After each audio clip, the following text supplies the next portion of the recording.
It was 9:02 a.m. in Oklahoma City. A calm spring morning shattered in an instant. A 9-story federal building ripped open, glass raining from the sky, 168 lives erased.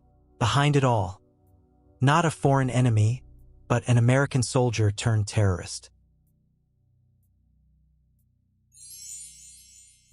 The morning of April 19, 1995, broke like any other in Oklahoma City. The sun rose gently over the flat Midwestern horizon, illuminating a bustling downtown just beginning its day. Office workers arrived with coffee in hand. Parents dropped children at the daycare inside the Alfred P. Murrah Federal Building, and federal employees prepared for another routine day of paperwork, meetings, and bureaucratic rhythms. It was an ordinary Wednesday, the kind of day no one would later be able to recall without a shiver of disbelief. By 9:02 a.m., everything ordinary about that morning was obliterated. A thunderous roar split the heart of the city as a truck packed with thousands of pounds of explosives tore the federal building open, ripping away its facade as if it were made of paper. Glass, concrete, and twisted steel collapsed in an instant, burying men, women, and children beneath a mountain of rubble. The sound reverberated for miles, mistaken at first by some for an earthquake or a natural gas explosion. But the cause was neither random nor natural. It was deliberate, calculated, and merciless. 168 people were killed in that moment, including 19 children. More than 600 others were injured. In the first few minutes after the blast, terrified survivors staggered through smoke and debris, their faces streaked with blood and ash. First responders rushed toward the wreckage, pulling survivors out by hand, listening for faint cries beneath mountains of concrete. For the nation, it was the deadliest act of terrorism ever committed on American soil up to that point. An act not by a foreign adversary, but by one of its own citizens. The name Timothy McVeigh would soon dominate headlines, a name unknown to nearly everyone just hours before. At first, the public assumed this must have been the work of a foreign enemy, a Middle Eastern terror group, perhaps, echoing the rising anxieties of the post-Cold War era. But the truth would prove darker in a different way. The face of terror was not foreign at all. It was a pale, freckled young man from Western New York, an Army veteran with blue eyes, a quiet demeanor, and a rage so consuming that he believed killing hundreds of innocent people was justified in the name of punishing the government he once served. Understanding how Timothy McVeigh became the architect of the Oklahoma City bombing requires us to go far beyond the rubble of that April morning. His story is not one of a lifelong criminal or a man who grew up steeped in violence. Rather, he was born into a working-class family, raised in small-town America, and by most accounts lived a life indistinguishable from that of countless others.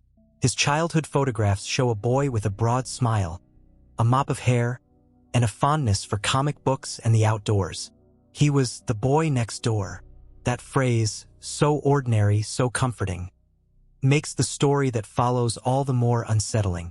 The seeds of what would become the deadliest act of domestic terrorism in American history were sown gradually, shaped by a volatile mix of personal disappointment, political ideology, and disillusionment with the very institutions McVeigh had once believed in. To trace the arc of his life is to trace the anatomy of radicalization in a uniquely American context. The transformation of a young man from soldier to terrorist, from decorated veteran to execution chamber. This journey begins not with an explosion, but with silence. The silence of a childhood where absence, loneliness, and unspoken tensions shaped a boy's sense of self long before politics ever did. Timothy James McVeigh was born on April 23, 1968, in Lockport, New York, a factory town just outside Buffalo. His father, Bill McVeigh, was a quiet, hard-working man employed at a General Motors plant. His mother, Mildred Mickey McVeigh, was more outgoing, though her marriage to Bill was strained and ultimately collapsed when Timothy was still young. Divorce, though not uncommon, left an imprint on the boy. He split time between his parents, often spending long hours alone. Neighbors recalled him as polite, shy, and ordinary. He mowed lawns for pocket money, played outside with friends, and immersed himself in fantasies of good versus evil drawn from comic books and television. Yet there was also an isolation about him. His mother left the household when he was still a child, and while his father cared for him as best he could, Timothy often seemed adrift. A boy searching for connection, for structure, for something larger than himself to belong to. In those early years, McVeigh showed no signs of violence. In fact, he was disturbed by cruelty. He once stopped shooting frogs with a BB gun because he couldn't bear to watch them suffer. He hated to see animals mistreated. By all accounts, he was not the kind of child anyone would have predicted would grow into a killer. But beneath the surface, feelings of alienation were taking root. The America of McVeigh's youth was also shifting. The 1970s and 1980s saw rising distrust of government, economic upheaval in industrial towns like Lockport, and a growing cultural current of anti-establishment sentiment. While millions of Americans weathered these changes without turning to violence, McVeigh absorbed them deeply. He was bright, though not academically ambitious, and spent much of his teenage years in front of a computer or reading survivalist literature.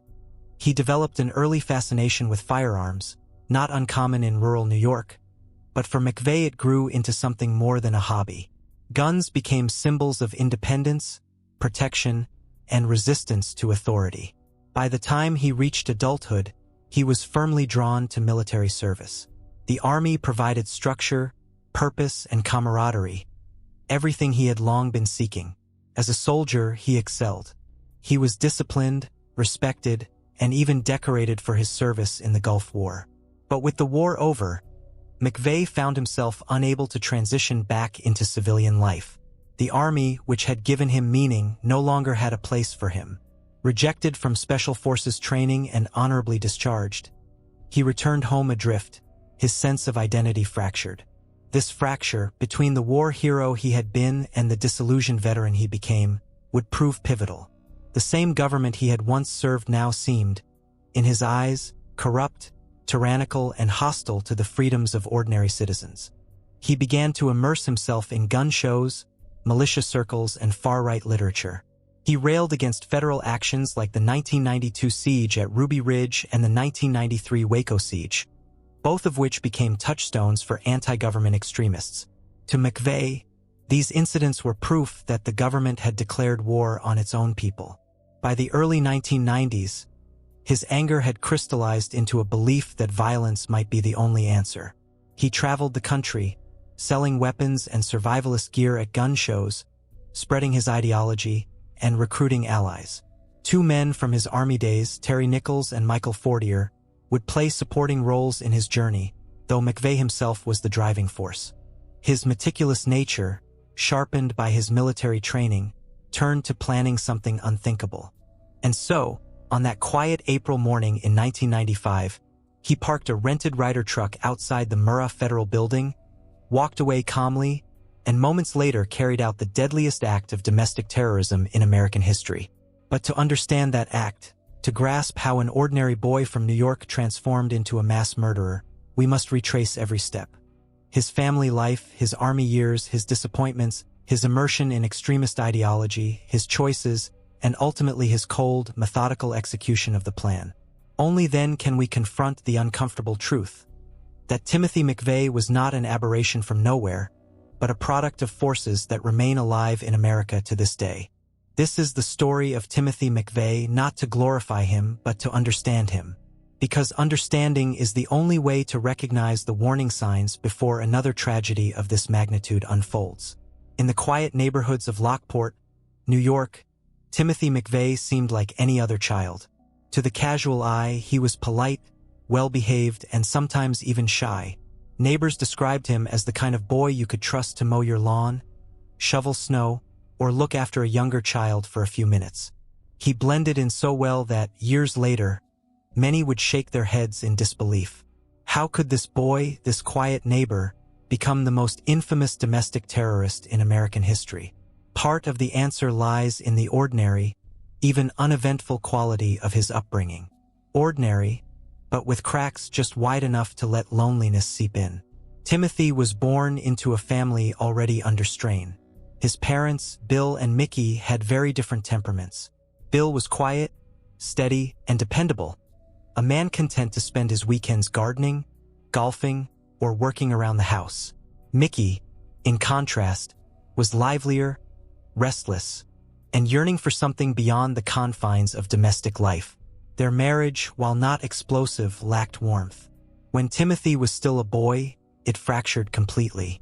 Divorce wasn't uncommon by the 1970s, but for a child who already leaned toward introversion, it left an indelible mark. He split his time between parents, but in practice, he spent most of his formative years with his father. Bill McVeigh was hardworking, but emotionally distant. He wasn't cruel, nor neglectful in the sense of failing to provide, but he was reserved, uncomfortable with emotional displays, and ill-equipped to fill the void Mickey's absence had left. Timothy grew into the rhythm of evenings spent largely alone, either in front of a television, immersed in books and comic stories, or fiddling with electronics and gadgets that caught his attention. This solitude was not unusual in itself.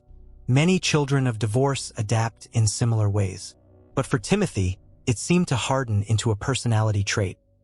A boy who kept his feelings guarded, who longed for structure, and who sought meaning in places others might overlook. School was not an escape for him. He was intelligent, bright enough to do well in classes without much effort, but not motivated to pursue academic success.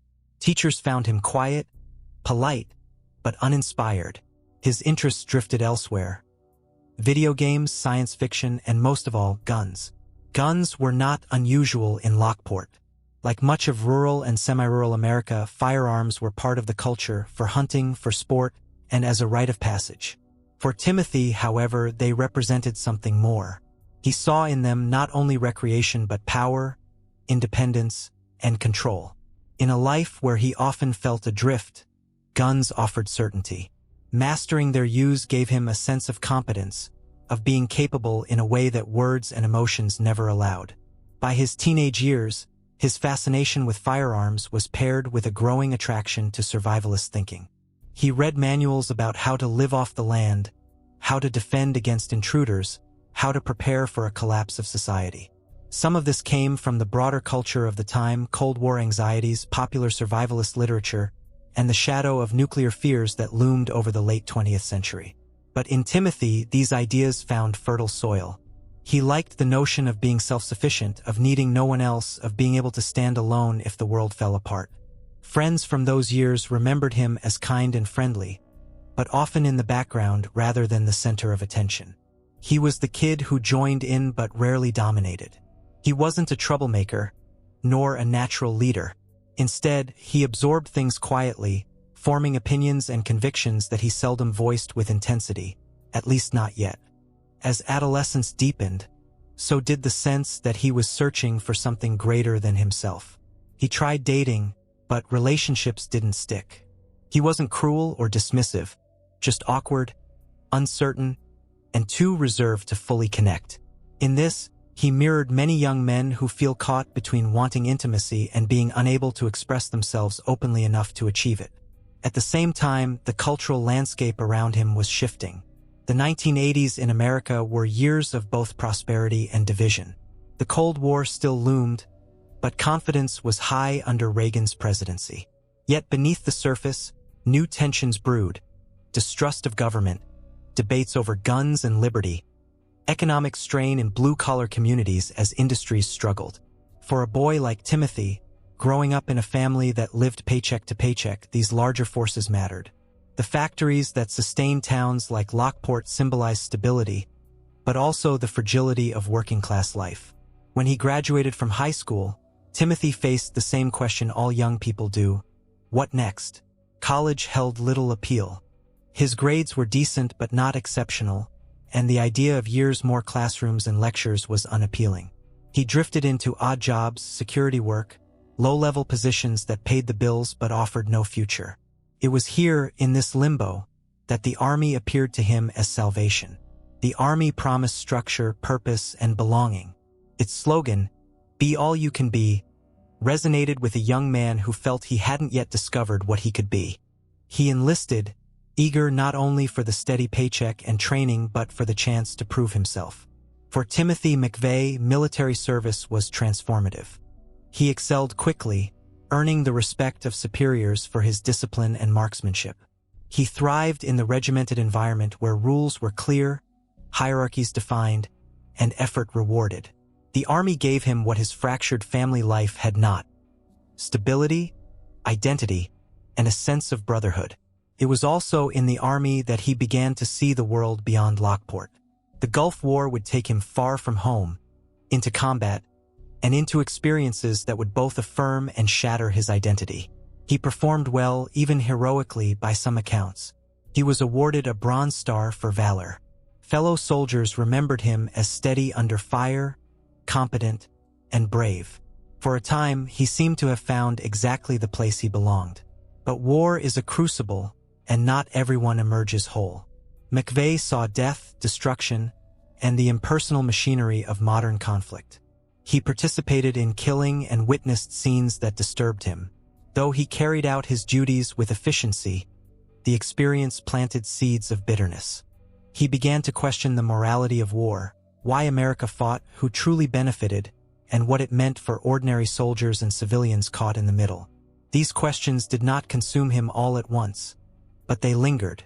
When he returned from the Gulf War, he expected, perhaps even needed, recognition, gratitude, and a continued place in the army. Instead, he found rejection. His attempt to join the Special Forces failed, leaving him humiliated and uncertain. Soon after, he was discharged. The army had given him identity, and now it was gone. He returned home to Lockport a decorated veteran, but without direction. Civilian life felt hollow. He tried security jobs, applied even for work as a toll collector, but doors remained closed. The discipline and meaning that the military had given him were replaced with aimlessness. It was in this vulnerable state that his anti-government views hardened. He had long distrusted authority, but now that distrust became central to his identity. He immersed himself in political tracks, survivalist magazines, and gun culture. He found community at gun shows, where he sold weapons, literature, and supplies, encountering others who shared his anger at government overreach. The 1992 siege at Ruby Ridge and the 1993 siege at Waco became defining events for him. He saw in them confirmation of everything he already feared: that the federal government was not protector but oppressor, willing to kill its own citizens in the name of control.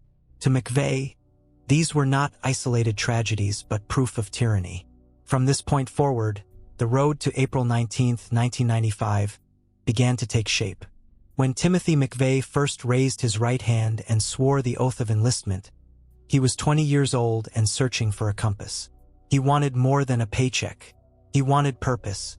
The army, with its crisp uniforms and sense of order, promised him what life back in Lockport never had: the chance to prove himself in a world that rewarded discipline and toughness.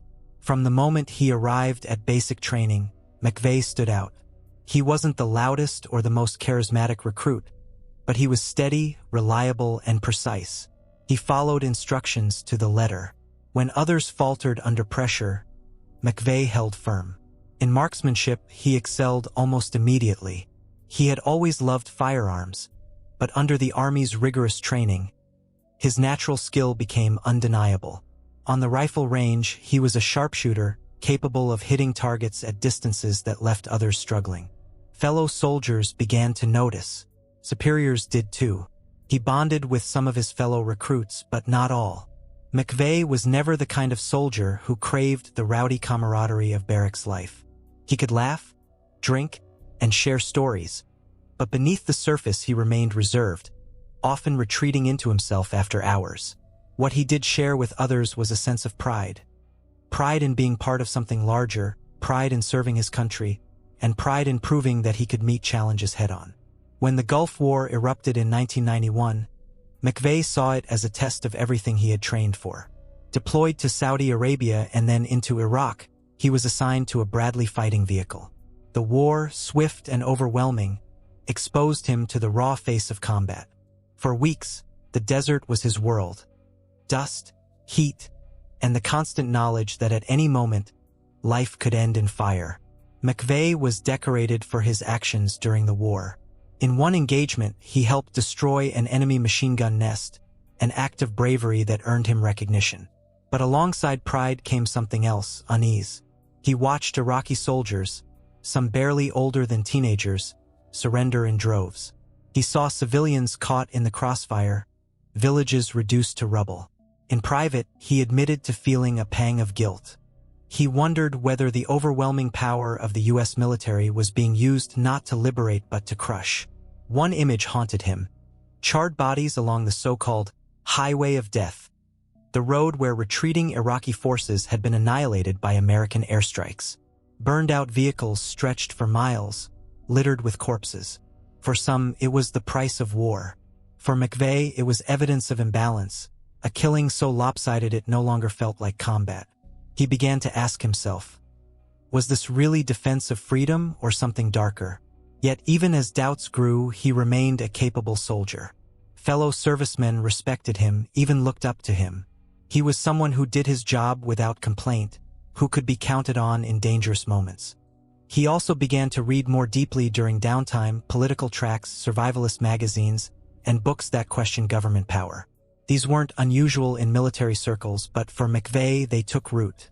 When the war ended, he expected to continue rising through the army ranks. He dreamed of joining the special forces, pushing himself further, finding an elite place where his discipline and skill would be recognized. But when he attempted the grueling selection process, he failed. The setback crushed him. He had built his identity around the idea that he was destined for greatness in uniform, and suddenly that path evaporated. The disappointment festered. Though honorably discharged, he carried a sense of rejection.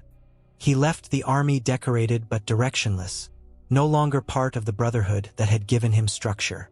Returning to civilian life in 1991, he discovered that the world outside had little place for him.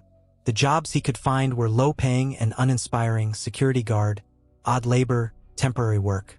He applied to become a U.S. Marshal, a position he believed would let him continue serving, but he was turned down. He even sought work as a toll collector on the New York State Thruway, only to be rejected again. Each rejection deepened the wound. McVeigh had gone to war, risked his life, and returned a veteran, only to feel discarded. He began to believe that the system he had served so faithfully was indifferent to him, and worse, to the values he thought it stood for. This was the pivot point. In Lockport, friends noticed he was changing. He still had the same calm demeanor, but his conversations turned darker. He railed against taxes, gun control, and what he saw as creeping tyranny.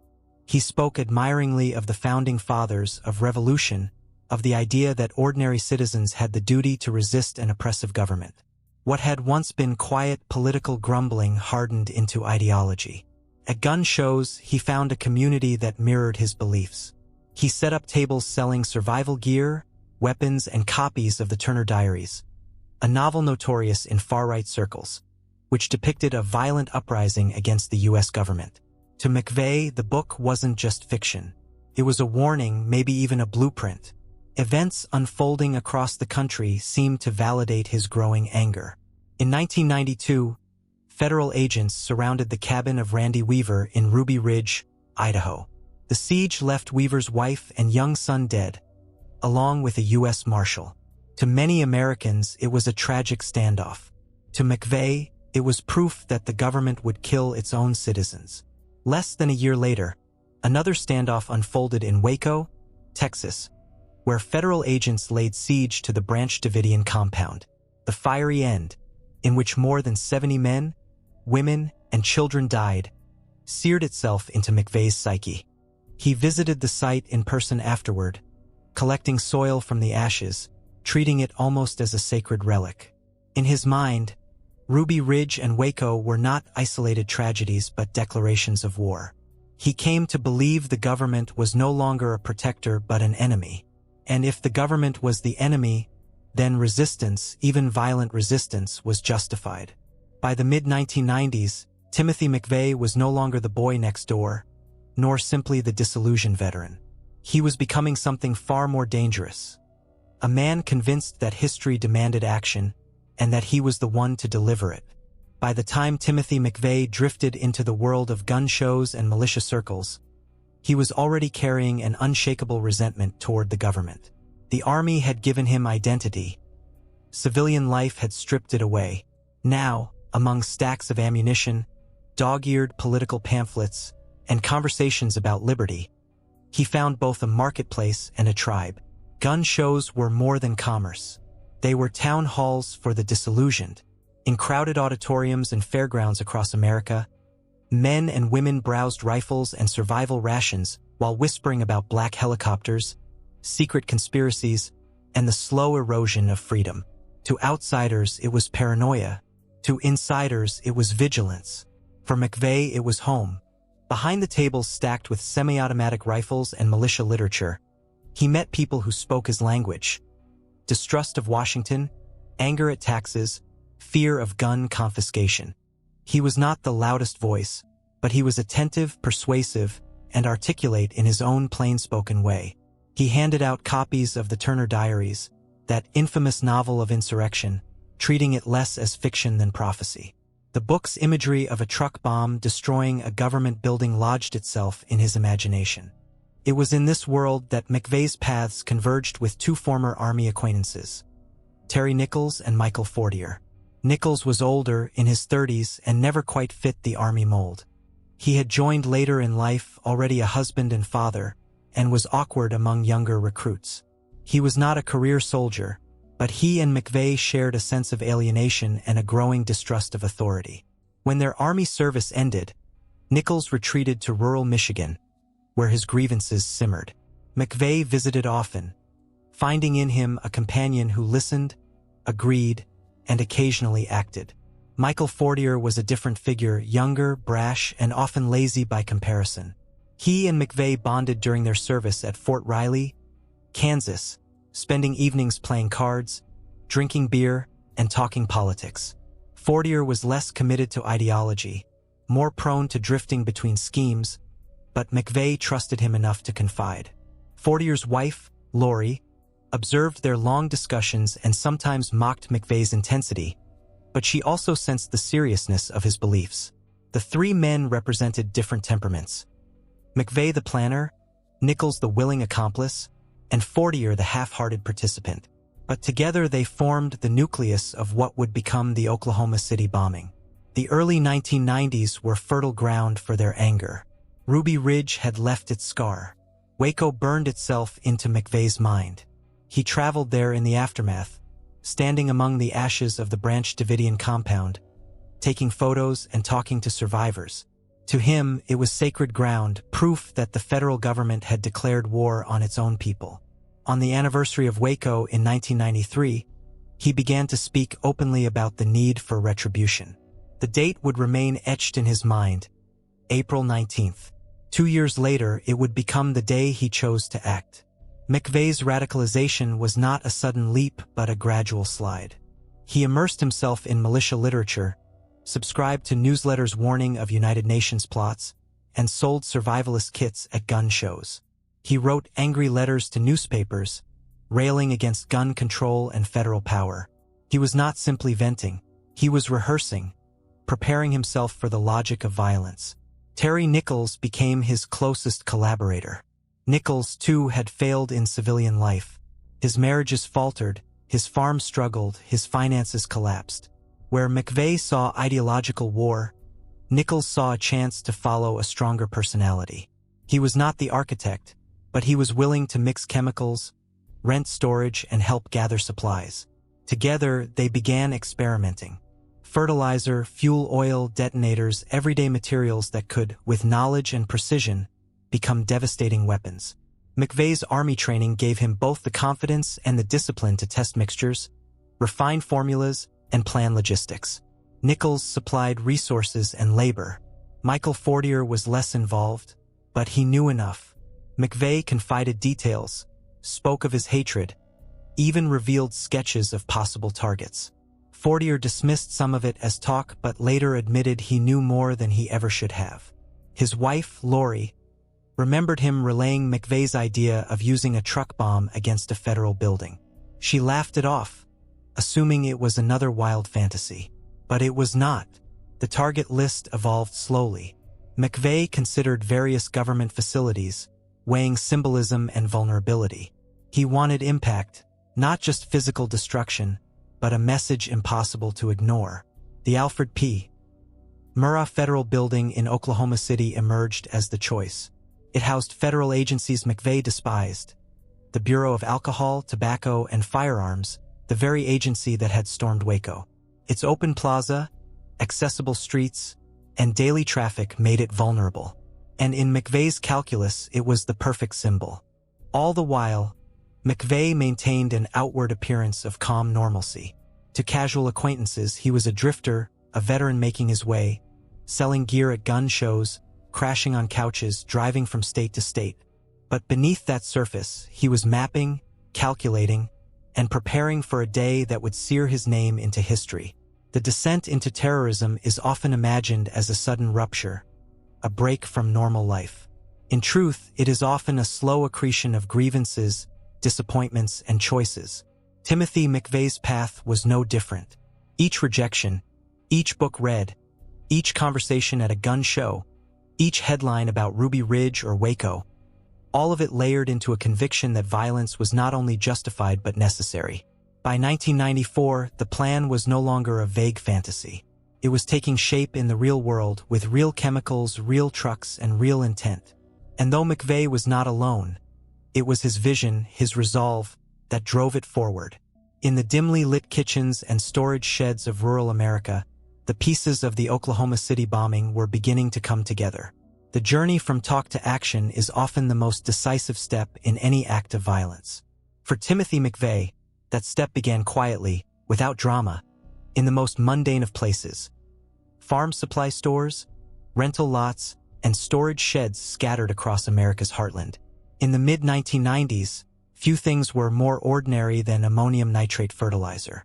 Farmers purchased it by the ton to enrich their soil, hauling away bags stacked high in dusty warehouses. No one thought twice about it. But McVeigh knew what many in the military and bomb-making circles already understood. Combined with fuel oil, ammonium nitrate could be transformed into a weapon of staggering power. He and Terry Nichols began acquiring it in bulk. They used cash, false stories, and the cover of Nichols's rural connections to make the purchases seem innocuous. Each bag, 50 pounds of pale granules, represented both potential growth and potential destruction. Stored together, they were seeds of catastrophe. Nichols provided safe havens, storage lockers in Kansas, sheds near his property, garages borrowed under innocent pretenses. He was not the visionary, but he was the enabler, the man who gave McVeigh's obsession space to breathe. McVeigh, meticulous as always, kept track of quantities, storage, and logistics. He thought like a soldier, calculating weight, blast radius, and timing with cold precision. Explosives alone were not enough. Detonation required experimentation. The pair conducted small-scale tests, combining chemicals in controlled blasts, gauging effectiveness, refining methods. Neighbors occasionally heard unusual booms in the distance, chalking them up to hunters or fireworks. Few suspected they were hearing the rehearsal for America's worst act of domestic terror. At the same time, McVeigh was scouting targets. He drove across states, studying federal buildings, post offices, and courthouses. He weighed symbolism against practicality. Washington, D.C. was tempting but too fortified. Smaller cities offered easier access but less impact. Oklahoma City struck the balance. Central location, symbolic agencies, and a structure vulnerable to a frontal blast. The Alfred P. Murrah Federal Building was more than a government office. It was a symbol of federal reach in Middle America. Housing the Bureau of Alcohol, Tobacco, and Firearms, the agency that had led the siege at Waco, it became, in McVeigh's mind, the perfect target. The open street in front of it offered a clear path for a truck to pull up close, unobstructed by barriers. And crucially, he knew the timing. A weekday morning, when the building would be full. He wanted casualties, not just destruction. The horror, he believed, would force the government to reckon with the fury of its own citizens. It was a grotesque inversion of his soldier's mentality. Inflict maximum damage to achieve strategic impact. As plans solidified, he leaned on Michael Fortier for small but telling roles. Fortier was not committed in the way McVeigh was. He balked, dragged his feet, tried to dismiss the talk as bravado. Yet he listened. He knew. And in his wife's recollection, He even relayed details of McVeigh's designs. Lori Fortier remembered her husband describing McVeigh's truck bomb plan, laughing it off as if it were fantasy. But it was not fantasy. It was blueprint. Through 1994, the pieces assembled. Fertilizer bought in bulk. Barrels acquired. Fuel oil siphoned. Storage units rented under aliases. Each errand, each drive, each transaction was outwardly innocent. A bag of fertilizer here, a few barrels there. No one cashier, no one clerk saw the larger picture. But together it was a mosaic of malevolence. Meanwhile, McVeigh maintained the rhythm of his drifting life. He moved from state to state, selling supplies at gun shows, sleeping in motels, crashing with friends. To some, he was just another veteran hustling to get by, bitter about government but harmless. To others, he was persuasive, a man with a fire in his words about liberty, tyranny, and resistance. Few imagined he was weeks or months away from mass murder. What drove him in those days was not rage in the moment but a cold, patient resolve. He did not lash out in drunken anger, nor stumble into violence impulsively. He planned, measured, and prepared with military discipline. That, perhaps, was the most chilling aspect of all. The calm deliberation of a man who believed he was on a mission of justice. In December 1994, McVeigh and Nichols carried out a crucial rehearsal. They assembled a small test bomb using the same ingredients they intended for the main attack. They loaded it into containers, rigged it with fuses, and detonated it in a remote field. The explosion shook the ground, shattering trees and sending up a plume of smoke. McVeigh watched with satisfaction. The chemistry worked. The theory was sound. All that remained was scaling it up. Nichols, often hesitant, sometimes voiced doubts. He feared the consequences, the possibility of being caught, the risk of killing innocent people. McVeigh brushed it aside. In his logic, innocence was irrelevant. The government had slaughtered innocents at Waco, he argued. Striking back meant collateral damage was unavoidable. Nichols wavered, but he did not walk away. By early 1995, the plan was almost complete. The target chosen, the material stockpiled, the chemistry tested. All that remained was timing. For McVeigh, the choice was obvious. April 19th, the second anniversary of Waco. On that date, in his mind, justice would be served. In the months leading up to it, he refined the details with military care. He mapped routes, secured getaway vehicles, and prepared false identification. He even crafted a t-shirt for the day, emblazoned with revolutionary slogans and symbols, a costume for his final act. It is easy to imagine terrorism as born of chaos. In McVeigh's case, it was born of order, spreadsheets in his mind, checklists of chemicals and tools, a soldier's attention to detail. He was not improvising. He was engineering. And as spring of 1995 approached, the clock ticked louder. The fertilizer sat waiting in its bags. The Ryder truck, soon to be rented, awaited its grim cargo. And the city of Oklahoma, unaware, went about its ordinary days, never suspecting that a storm was gathering in silence. The final weeks before April 19, 1995, unfolded with an eerie calm. For Timothy McVeigh, everything was falling into place.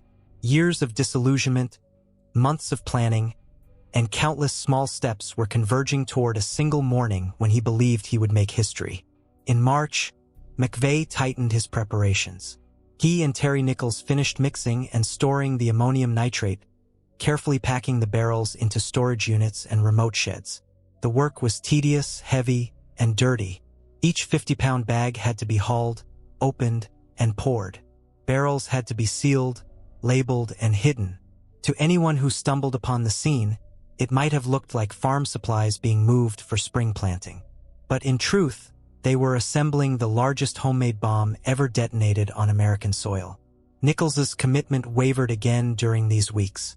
He was nervous, fearful of the scale of what they were attempting.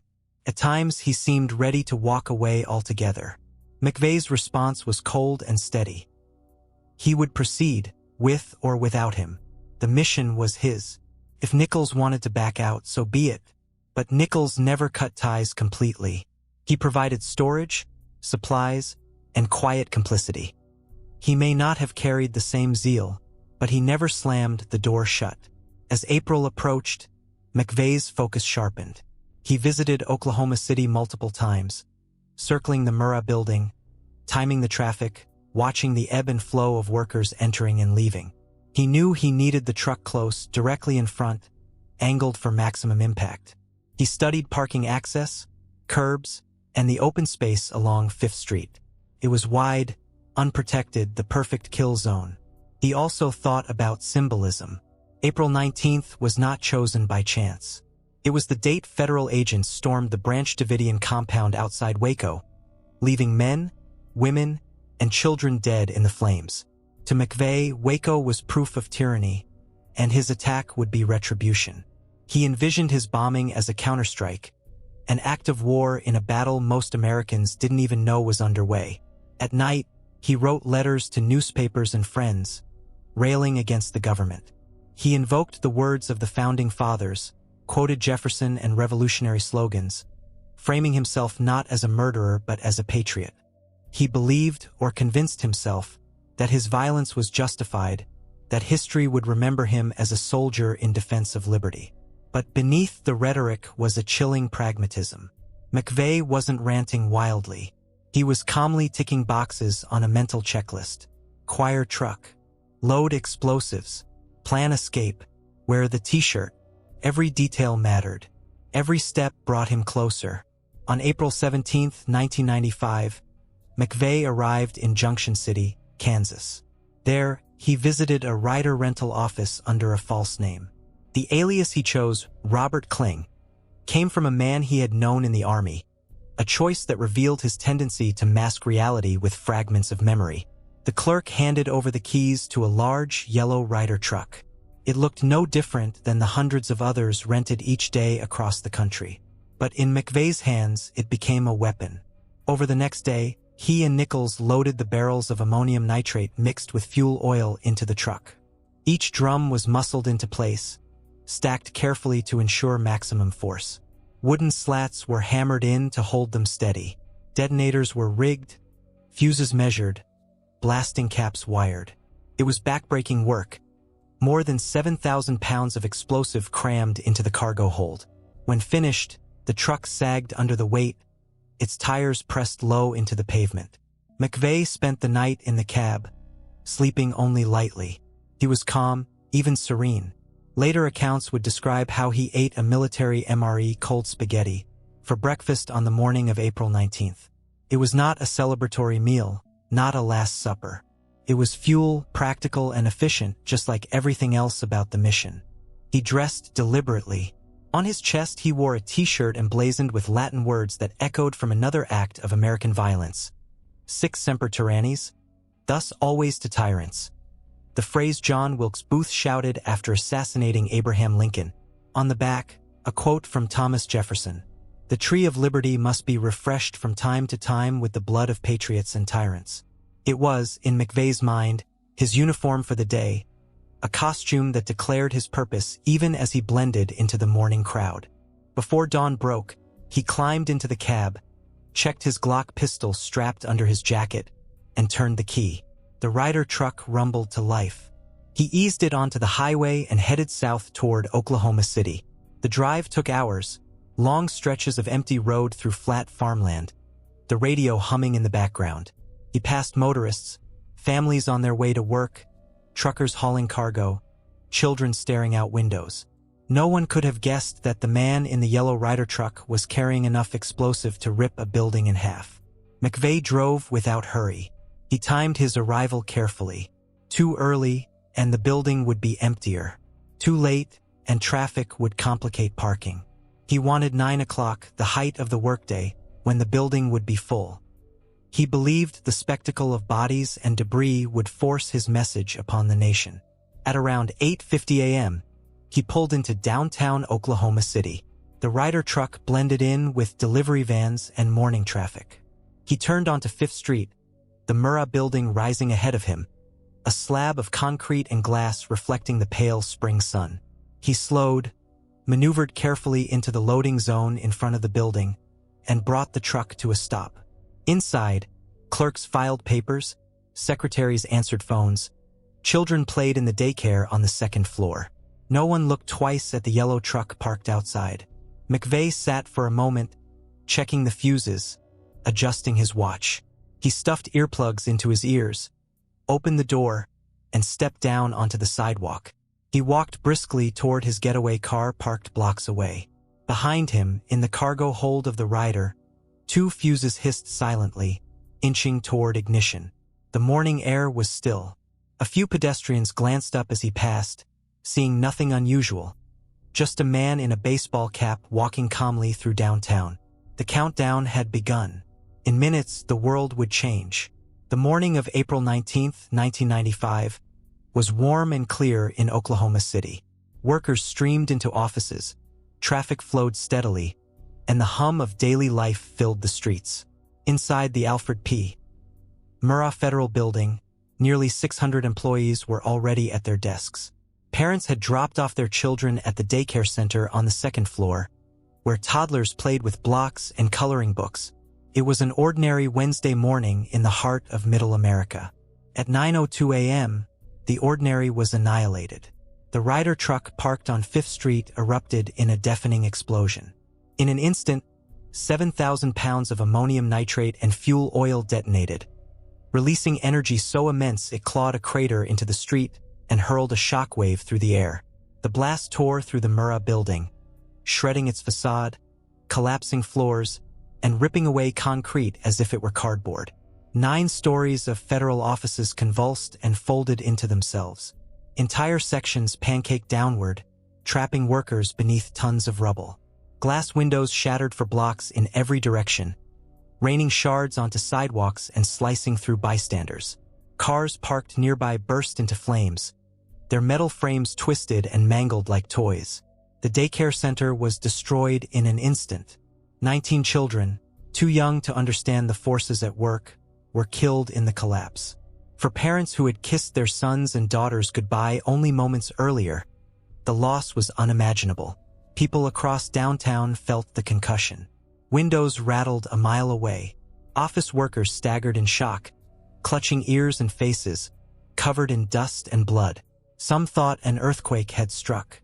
Others suspected a gas line explosion. But as smoke rose and the front of the Murrah Building gaped open like a wound, it became clear. This was something else. The streets filled with chaos. Survivors stumbled out of the building, coughing, limping, some drenched in blood. Others screamed for loved ones still inside. Sirens erupted almost instantly.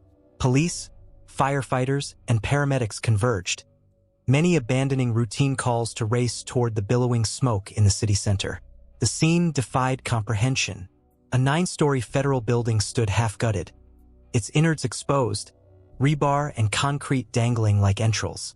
Entire offices were visible, chairs and file cabinets teetering on the edge of voids where floors had collapsed.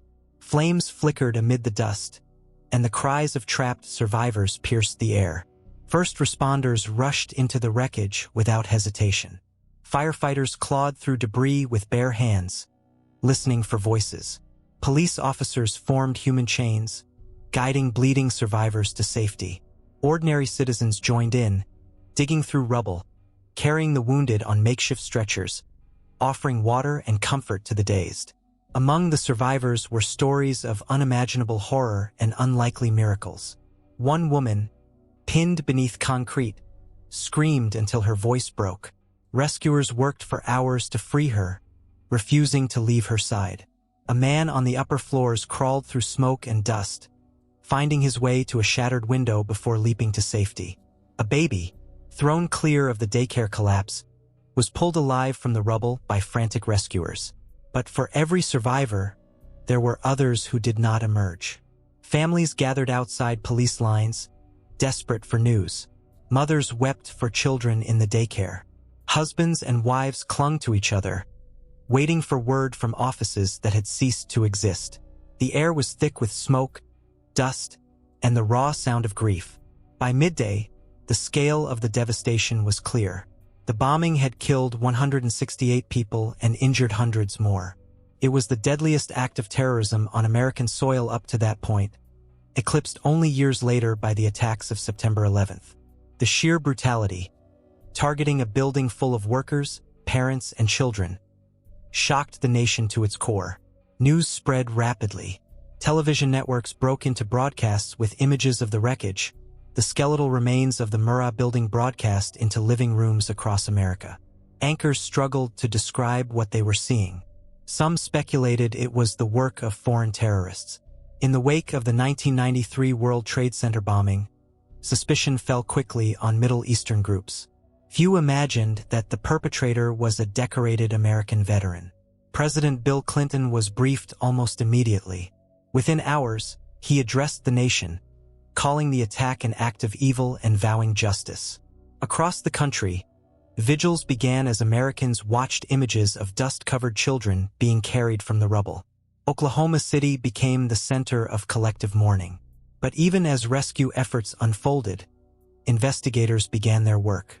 The crater left by the explosion, the fragments of the Ryder truck scattered across blocks, the sheer scale of the bomb, all offered clues. Agents from the FBI and ATF descended on the site, sifting through debris, cataloging evidence, piecing together what had happened. As night fell, floodlights illuminated the ruins. Rescuers continued digging, listening for faint cries. Families kept vigil nearby, refusing to leave until they knew the fate of loved ones. The smell of smoke and dust hung heavy, mingled with the scent of grief. The Oklahoma City bombing was no longer just an event. It was a scar, etched into the city, into the lives of survivors, into the nation's sense of safety. The images, a firefighter cradling a dying infant, shell-shocked survivors wandering through debris, the gaping wound in the Murrah Building, would haunt America for decades. And while the nation mourned, Timothy McVeigh was already on the road, driving away from the city he had just shattered. He believed he had struck a blow for liberty. He believed history would understand. In reality, he had committed one of the most merciless acts of terror in modern history, leaving behind a trail of death, anguish, and rage. The search for him had already begun. The dust had barely begun to settle in Oklahoma City when the investigation kicked into motion. Rescue operations consumed the first hours, but even as firefighters clawed through rubble, federal agents were already on site, scanning the devastation for evidence. They knew from the sheer scale of the blast that this was no gas leak. It was deliberate, and whoever had done it had left behind traces. The Ryder truck was the first clue, or rather, the absence of it. Where it had stood was now a gaping crater nearly 8 feet deep. Scattered across nearby blocks were twisted shards of yellow metal, fragments of its chassis, and the axle, blasted clear of the explosion but intact enough to carry stamped numbers. Investigators immediately recognized the significance. Every truck bore a unique identification number. If they could trace it, they could trace the bomber. Within hours, technicians carefully examined the mangled steel. On one piece, they located the stamped vehicle identification number. They sent it to headquarters. That number led them to Ryder rental records, and Ryder led them to Junction City, Kansas. There, employees recalled a tall, clean-cut man renting the truck under the name Robert Kling. He had paid cash. He had seemed calm, almost forgettable, but his face stuck in memory. Agents sketched a composite which quickly circulated nationwide. While investigators were tracing truck parts, state troopers hundreds of miles away had already stumbled upon the man himself. At 10:17 a.m., just 90 minutes after the blast, an Oklahoma Highway Patrol officer named Charlie Hanger noticed a faded yellow Mercury Marquis driving north on I-35. It had no license plate. He pulled it over, expecting a routine traffic stop. The driver was calm, polite, but slightly tense. He handed over his license. Timothy McVeigh. He explained he was a veteran traveling through, but when Hanger asked him to step out, he noticed a bulge under his windbreaker. McVeigh was carrying a concealed Glock pistol and a knife. That was enough. Hanger arrested him for weapons violations and transported him to the county jail in Perry, Oklahoma. No one yet connected the man in custody to the bomb that had just killed 168 people.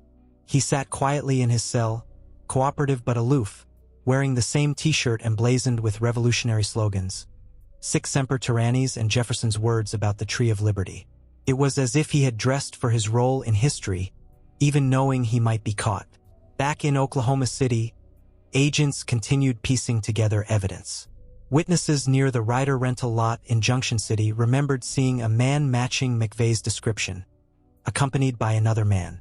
Some swore they saw a second suspect, the so-called John Doe No. 2, a figure who would fuel conspiracy theories for years.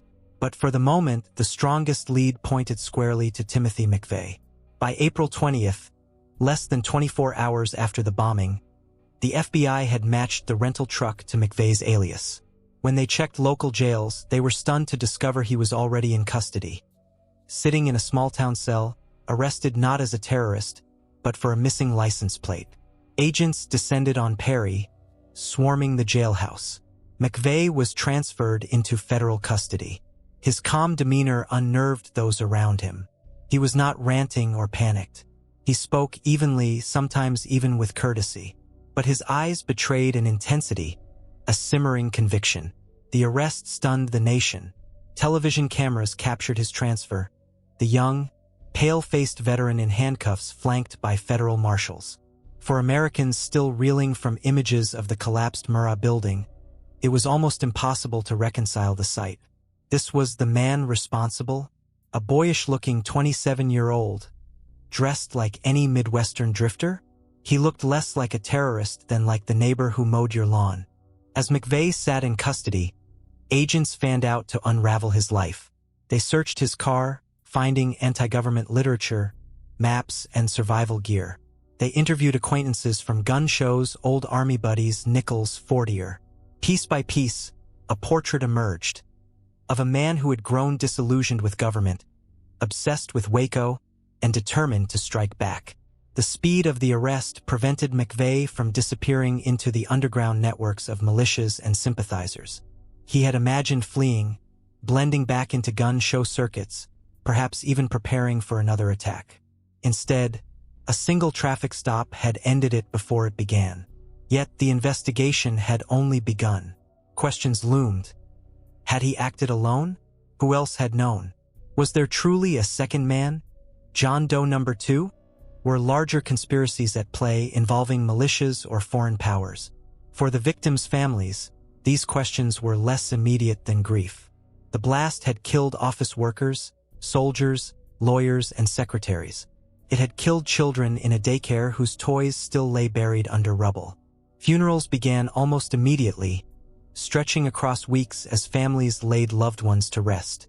Oklahoma City, once an anonymous Middle American capital, had become synonymous with tragedy. President Clinton traveled there days later, standing before the ruins and promising justice. His words resonated. "We will not let the people who died in vain. We will stand against this kind of evil." The nation rallied behind Oklahoma. Volunteers poured in, donations surged, and the people of the city forged what they called the Oklahoma Standard, an ethic of resilience, compassion, and unity in the face of horror. Meanwhile, Timothy McVeigh sat in a federal cell, already preparing his defense in his own mind. He knew the evidence was overwhelming. He knew the government would seek his execution, but he was not remorseful. In his view, he had struck a necessary blow. The investigation would reveal more names, Terry Nichols, Michael Fortier, men who had played supporting roles. But at the center was McVeigh, the quiet boy from Lockport turned terrorist, captured by chance, now facing the full weight of the government he despised. The bombing was over. The manhunt was over. Now began the trial and the reckoning. When Timothy McVeigh's name surfaced, investigators quickly realized he had not acted in isolation. Terrorism on this scale required planning, materials, and assistance. The question was not whether he had help, but who had stood beside him. The first major lead came from his army past. McVeigh's records showed close friendships with two men, Terry Nichols and Michael Fortier. Both would soon become central figures in the case. Terry Nichols was in many ways McVeigh's opposite. Older by more than a decade, Nichols had never thrived in the army. Where McVeigh was disciplined and ambitious, Nichols was awkward, indecisive, and often aimless. He drifted through failed marriages, small-time farming, and odd jobs. Yet beneath his hesitancy, Nichols harbored deep resentment toward authority. He was susceptible to McVeigh's fiery ideology, nodding along as his younger friend railed against government tyranny. Investigators descended on Nichols's property in Harrington, Kansas, and later his family farm in Michigan.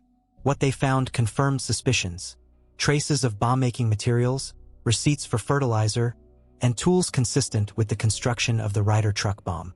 Nichols's fingerprints were everywhere in the logistics of the operation. Neighbors recalled strange behavior: loud booms in remote fields, heavy bags hauled into sheds, McVeigh's visits at odd hours. What had once seemed like eccentric hobbies now looked like rehearsals for mass murder. Michael Fortier was a different kind of figure. A fellow Army veteran, he had been closer to McVeigh in temperament. Young, restless, eager for camaraderie. He and McVeigh spent long nights at Fort Riley talking politics, liberty, and guns. Later, Fortier and his wife Lori became confidants, privy to more details than they ever admitted. When FBI agents knocked on their door in Kingman, Arizona, the Fortiers were evasive.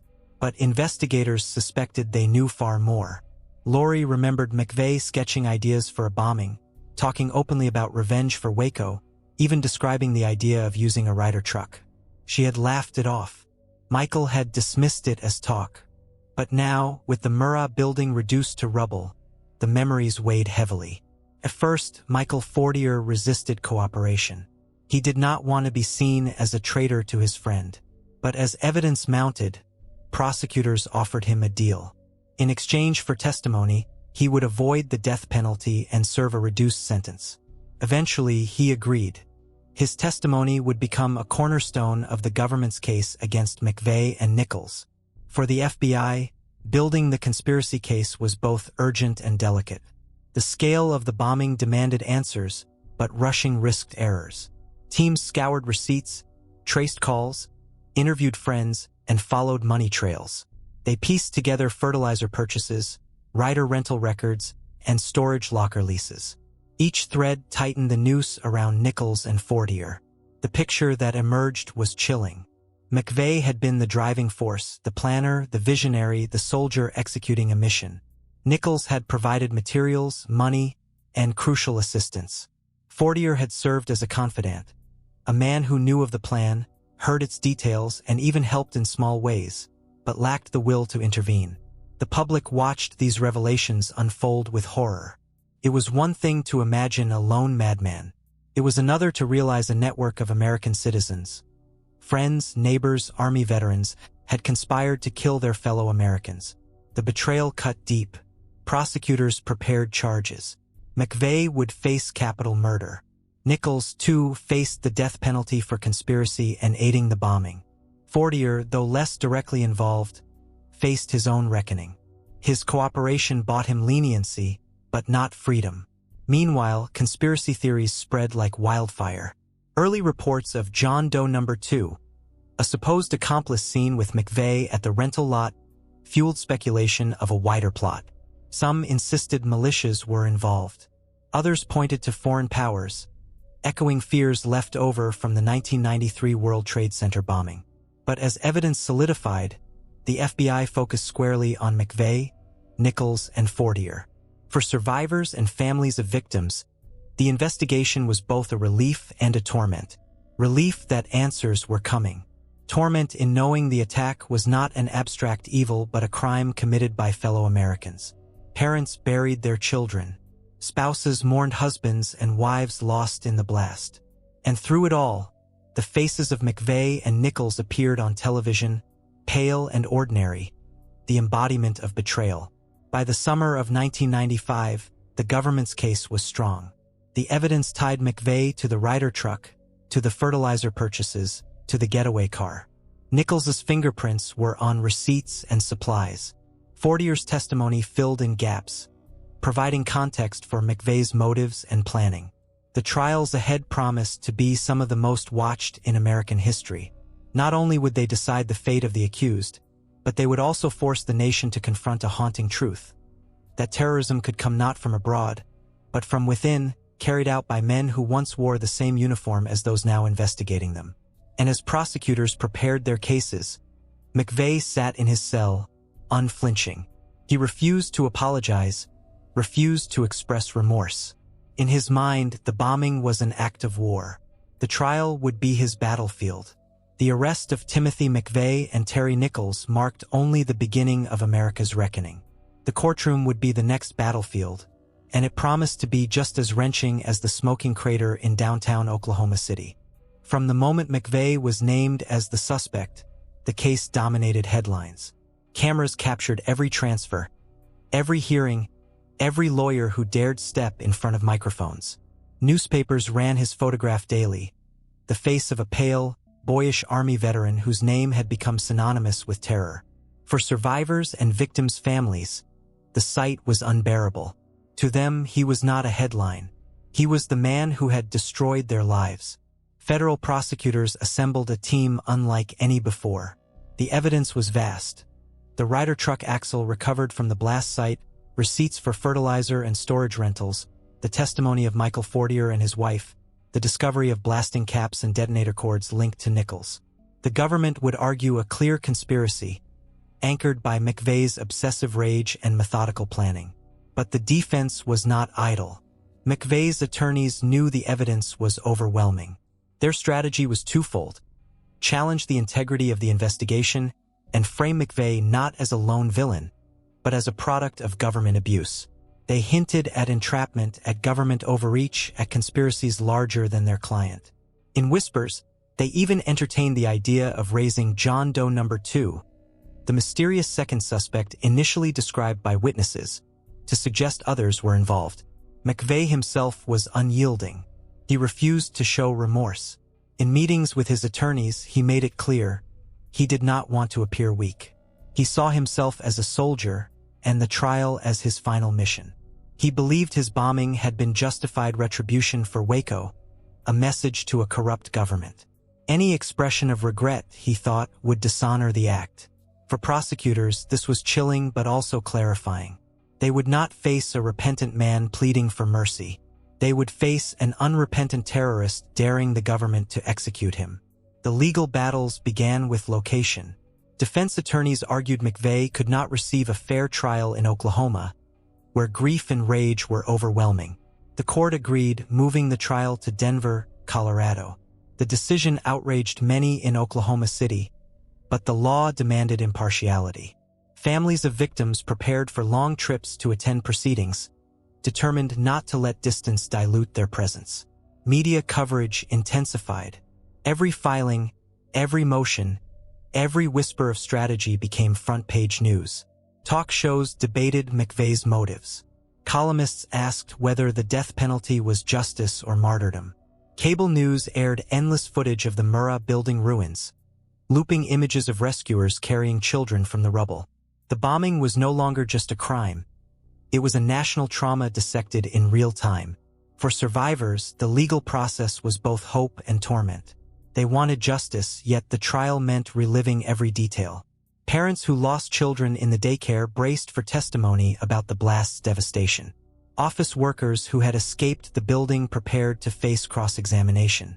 The wound that had barely begun to scar would be torn open again in court. Meanwhile, investigators dug deeper into Nichols's role. Searches of his farm revealed blasting caps, manuals, and incriminating receipts. He had mixed fertilizer, stored supplies, and helped McVeigh load the truck. Though he lacked McVeigh's conviction, his complicity was undeniable. Prosecutors planned to try him separately, ensuring both men faced full accountability. Michael Fortier, facing charges of his own, struck a deal. His testimony would tie the conspiracy together. McVeigh had spoken openly about revenge for Waco, described his plan for a truck bomb, and even revealed Oklahoma City as the target. Lori Fortier confirmed her husband's account, admitting she had seen sketches of the bomb layout. Their cooperation gave prosecutors a devastating insider perspective. As the trial date approached, McVeigh remained eerily calm. He read newspapers, wrote letters, and occasionally granted interviews. In private conversations, he invoked history, comparing himself to revolutionaries who had resisted tyranny. He was delusional in his self-justification, yet chillingly clear in his logic. He did not see himself as a criminal. He saw himself as a patriot punished for defending liberty. For many Americans, this mindset was harder to confront than the bombing itself. How could an ordinary man, raised in small-town New York, decorated for service in the Gulf War, twist himself into believing that slaughtering 168 people was an act of patriotism? The trial promised not only to decide guilt, but to expose the psychology of domestic terror. The victims' families prepared their own form of testimony. Some planned to speak in court, to look McVeigh in the eye and tell him what he had destroyed. Others could not bear the thought, choosing instead to grieve privately. Yet all were united in one demand: justice. And so, by the spring of 1997, 2 years after the Murrah Building was reduced to rubble, the nation prepared for the trial of Timothy McVeigh. It would be one of the most closely watched court cases in American history, not only for its outcome, but for what it revealed about the dangers lurking within America's own borders. The trial of Timothy McVeigh began on April 24, 1997, in Denver, Colorado, 2 years and 5 days after the bombing. The courthouse was fortified, surrounded by barricades, with federal marshals posted at every corner. Security was unlike anything the city had ever seen. For prosecutors, this was not just a trial.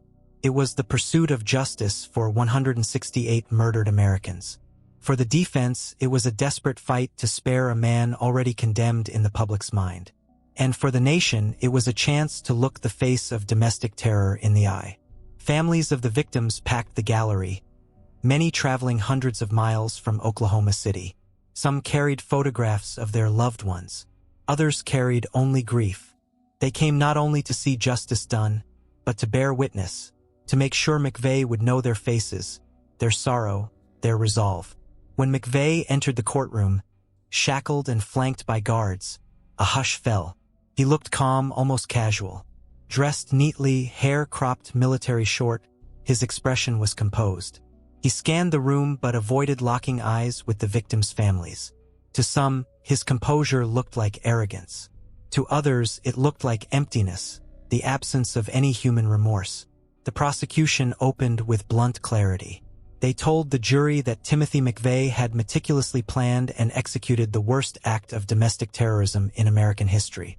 They laid out the evidence: the Ryder truck axle traced back to Junction City, the alias Robert Kling, the receipts for fertilizer and fuel oil, the blasting caps and detonators, the testimony of Michael and Lori Fortier. Piece by piece, they promised, the government would prove McVeigh's guilt beyond any doubt. The defense, in turn, tried to sow seeds of doubt. They questioned the reliability of eyewitnesses. They hinted at broader conspiracies, invoking the mysterious John Doe No. 2, described by some rental employees. They suggested investigators had rushed to judgment, but their arguments seemed thin against the mountain of evidence.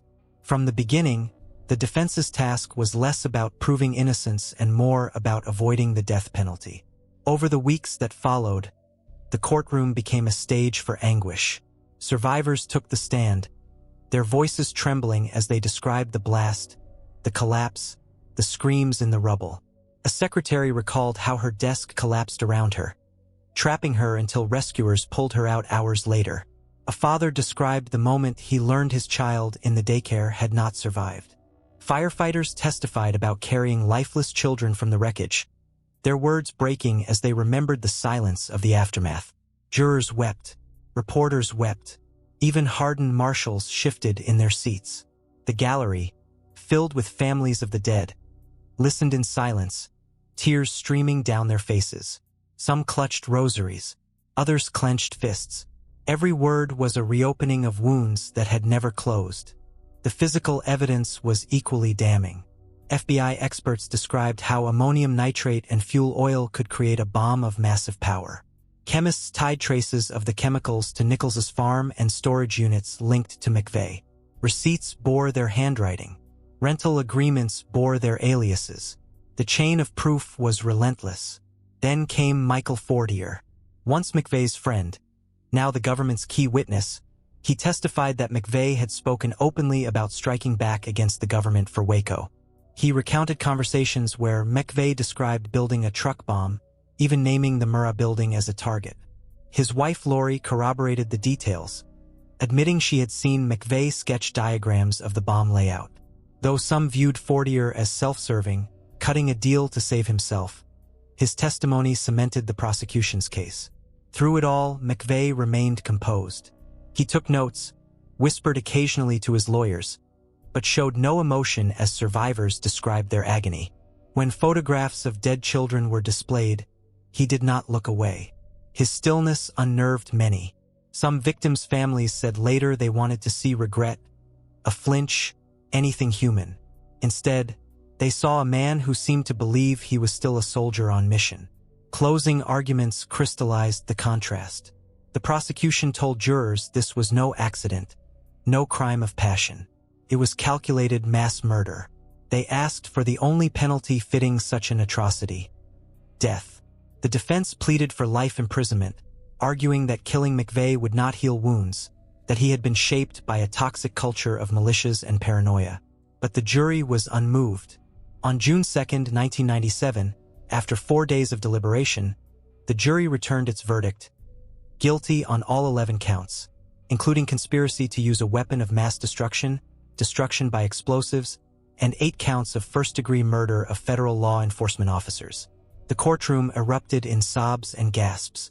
Families clutched each other, some weeping in relief, others shaking with emotion too deep for words. McVeigh stood motionless, showing no reaction as the verdict was read. The sentencing phase followed swiftly. Jurors heard more testimony, more pleas from families. They were asked to decide whether McVeigh would live out his days in prison or be executed by the government he despised. On June 13th, the decision came: death by lethal injection.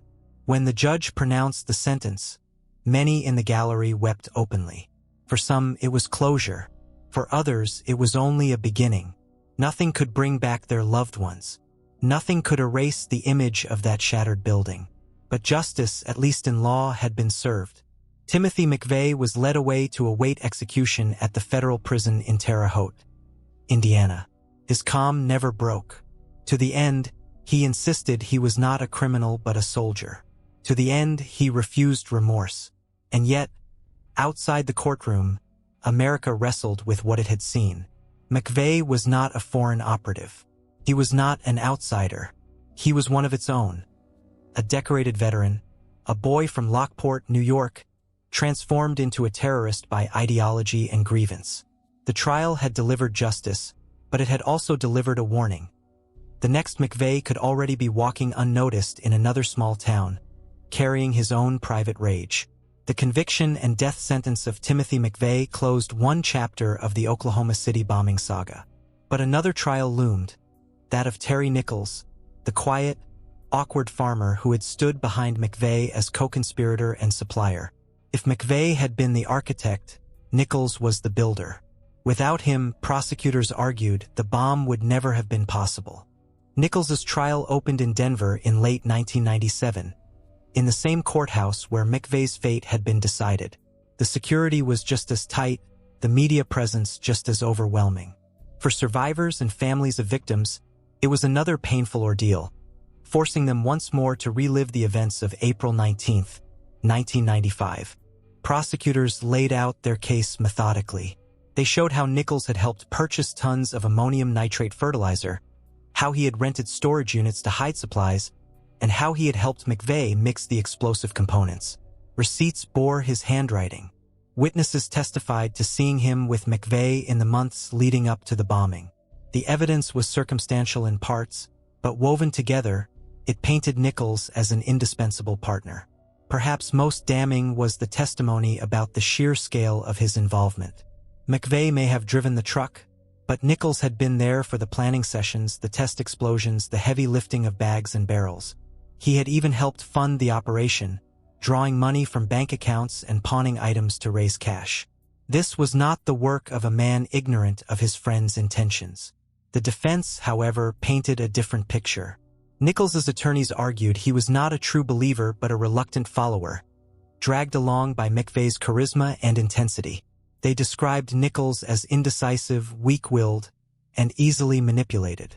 Yes, he had helped buy fertilizer and rent storage, but they claimed he had never intended to kill. He had thought the supplies were for resale or for minor militia activities, not mass murder. They emphasized Nichols's family ties, portraying him as a man more concerned with his children than with revolution. He was not McVeigh, they said. He was not the mastermind. He was not at the wheel of the Ryder truck. He was guilty, perhaps, of poor judgment, but not of murder. Jurors faced a difficult choice. The evidence was strong, but it lacked the smoking gun of McVeigh's case. There was no eyewitness placing Nichols at the Murrah Building. There was no confession. There was only the paper trail, the testimony of friends, and the undeniable pattern of collaboration. The trial stretched for months, with survivors again taking the stand to recount the horror of the bombing. Parents described losing children in the daycare. Co-workers remembered the screams from the rubble. Each story reminded jurors of the stakes.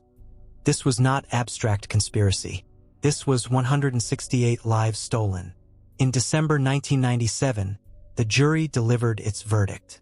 Nichols was found guilty on multiple counts, including conspiracy and involuntary manslaughter of federal officers. But he was spared the death penalty. Instead, he was sentenced to life imprisonment without parole. The decision drew mixed reactions. Some victims' families were relieved, at least he would never walk free. Others were outraged, believing his role deserved execution alongside McVeigh. The divide reflected the lingering complexity of Nichols's character.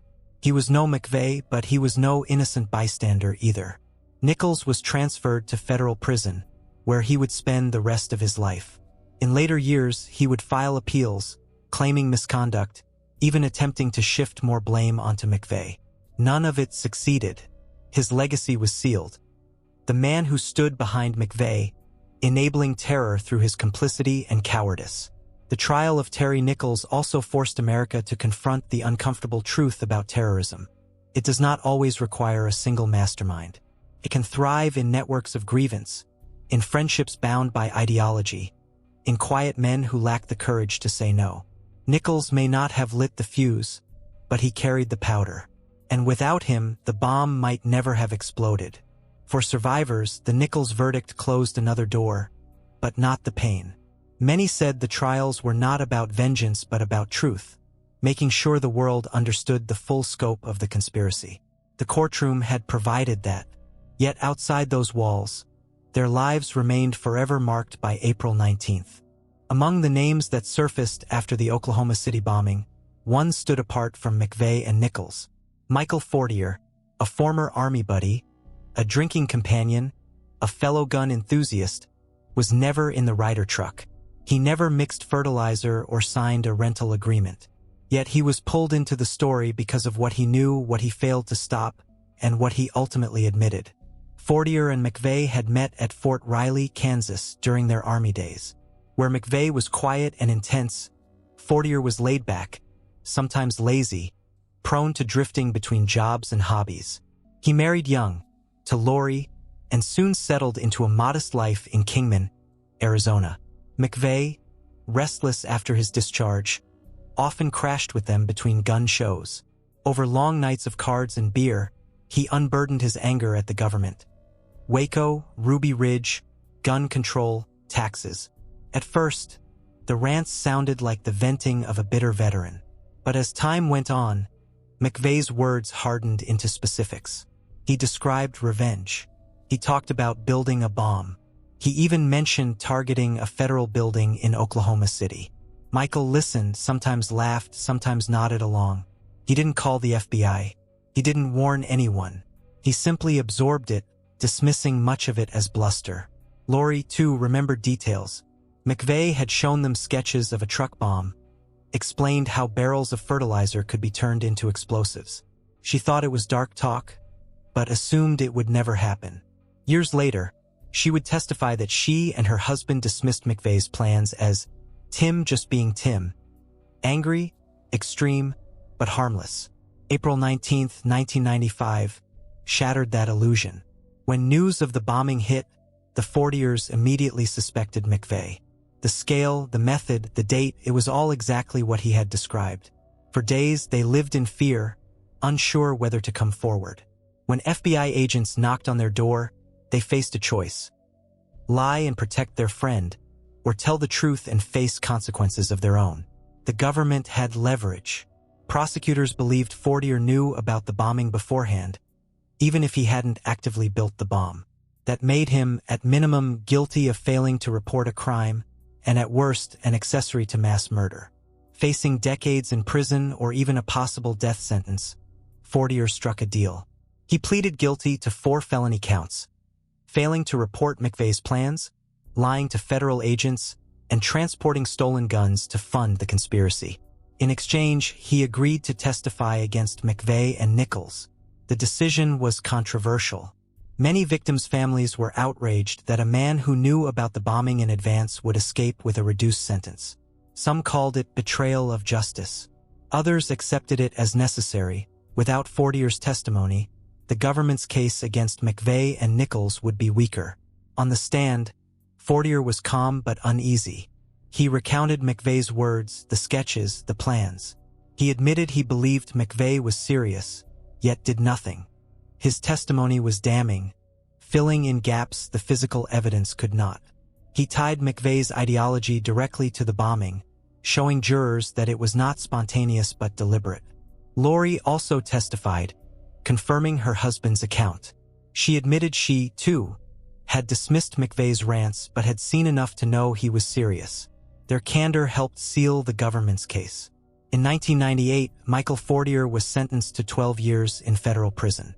The lightness of the sentence, compared to the life sentence for Nichols and death for McVeigh, drew anger from Oklahoma City. To many, Fortier had blood on his hands.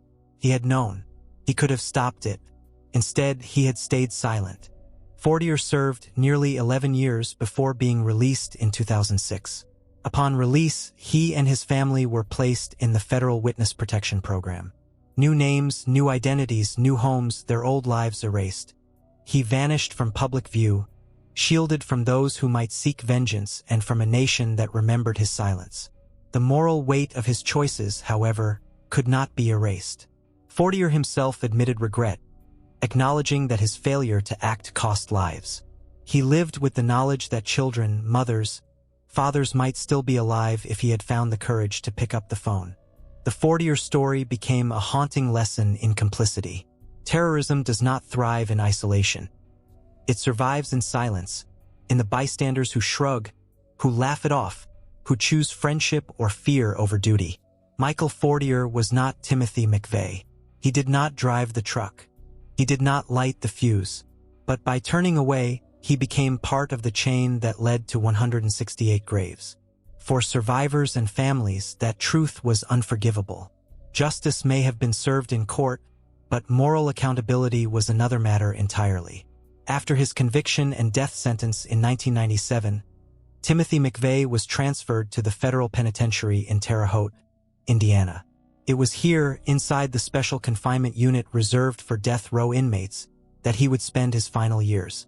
For most, death row is a place of desperation. Endless appeals, spiritual searching, and late-blooming remorse. For McVeigh, it became something else, a stage. He adjusted quickly to prison life. Guards described him as polite, organized, and eerily calm. He kept his cell meticulously clean, his belongings arranged with military precision. He exercised regularly, read voraciously, and spent hours writing letters. Unlike many inmates, he did not rail against the system or beg for mercy. Instead, he framed himself as a political prisoner, convinced that history would vindicate him. From his cell, McVeigh corresponded with supporters and journalists. He wrote essays and granted interviews, speaking with the same detached conviction that had marked his trial. In 1998, he contributed to a book, American Terrorist, in which he openly discussed his motives. He reiterated that the bombing was revenge for Waco, that he saw it as an act of war, not murder. He called the children killed in the daycare collateral damage, a phrase that horrified the nation for its coldness. He showed no remorse. "I have no regrets," he told reporters. The score was settled. For the families of the dead, those words were salt in wounds that would never heal. Yet McVeigh was not isolated. He received letters from sympathizers in the anti-government movement who saw him as a martyr. Some militias and extremists treated him as a symbol of resistance. The government, wary of turning his execution into propaganda, carefully controlled his access to the outside world. Psychologists and analysts studied him closely. What they found was unsettling. McVeigh was not insane. He was rational, articulate, and consistent in his worldview. He believed deeply in his cause, twisting history and patriotism into justification for mass murder. In some ways, that made him more dangerous than a man consumed by madness. He was the embodiment of a radicalized ideology, proof that ordinary men, given the wrong beliefs, could commit extraordinary evil. On death row, McVeigh also pursued his appeals, though without urgency. He did not deny responsibility for the bombing. Instead, he challenged technicalities, questioned the fairness of the trial, and accused the government of withholding evidence. His lawyers filed motions, but McVeigh himself seemed resigned to his fate. By 2001, he even waived his remaining appeals, declaring he was ready to die. This decision startled many. Some thought it arrogance, that he wanted to control the narrative of his death. Others saw it as further evidence of his detachment. Whatever the reason, it ensured that his execution would come swiftly compared to most death row cases. As the date approached, debate raged across America. Some argued executing McVeigh would turn him into a martyr for extremists. Others insisted it was necessary justice, a message that terrorism would be met with the ultimate punishment. Survivors and families of victims were divided. Many longed to see him die. Others worried that his death would bring no closure. McVeigh, for his part, embraced the end. In interviews, he said he was not afraid. He quoted poetry, spoke of duty, and insisted he had acted with purpose. He chose his final statement carefully, crafting it as a message he believed would outlast him. On June 11, 2001, Timothy McVeigh was executed by lethal injection at Terre Haute. It was the first federal execution in the United States in nearly 4 decades. Survivors and families of victims were allowed to witness via closed-circuit television. Some described relief. Others described emptiness. Nothing, they said, could balance the loss of 168 lives. McVeigh's final written words came from a poem by William Ernest Henley, Invictus. I am the master of my fate. I am the captain of my soul. He left life as he had lived it in those final years, defiant, unrepentant, and blind to the human cost of his actions. For America, his death closed one chapter but left many questions. What made him? How many others like him lurked in the shadows? Could the ideology that fueled him ever be eradicated? McVeigh had become both a warning and a symbol. To extremists, he was proof that one man could strike at the government. To the nation at large, he was proof of the danger within, the peril of radicalization, grievance, and blind ideology. His execution did not erase the pain. It did not rebuild the Murrah Building, did not restore the lives lost. But it underscored a truth survivors already knew. Justice is not the same as healing. And in Oklahoma City, where a new memorial would soon rise from the rubble, the story of April 19, 1995, was far from over. In the aftermath of April 19, 1995, Oklahoma City was left not only with a scarred skyline, but with lives shattered in ways that would never fully mend. 168 people were gone. Hundreds more were wounded. Thousands of families and friends were forever changed.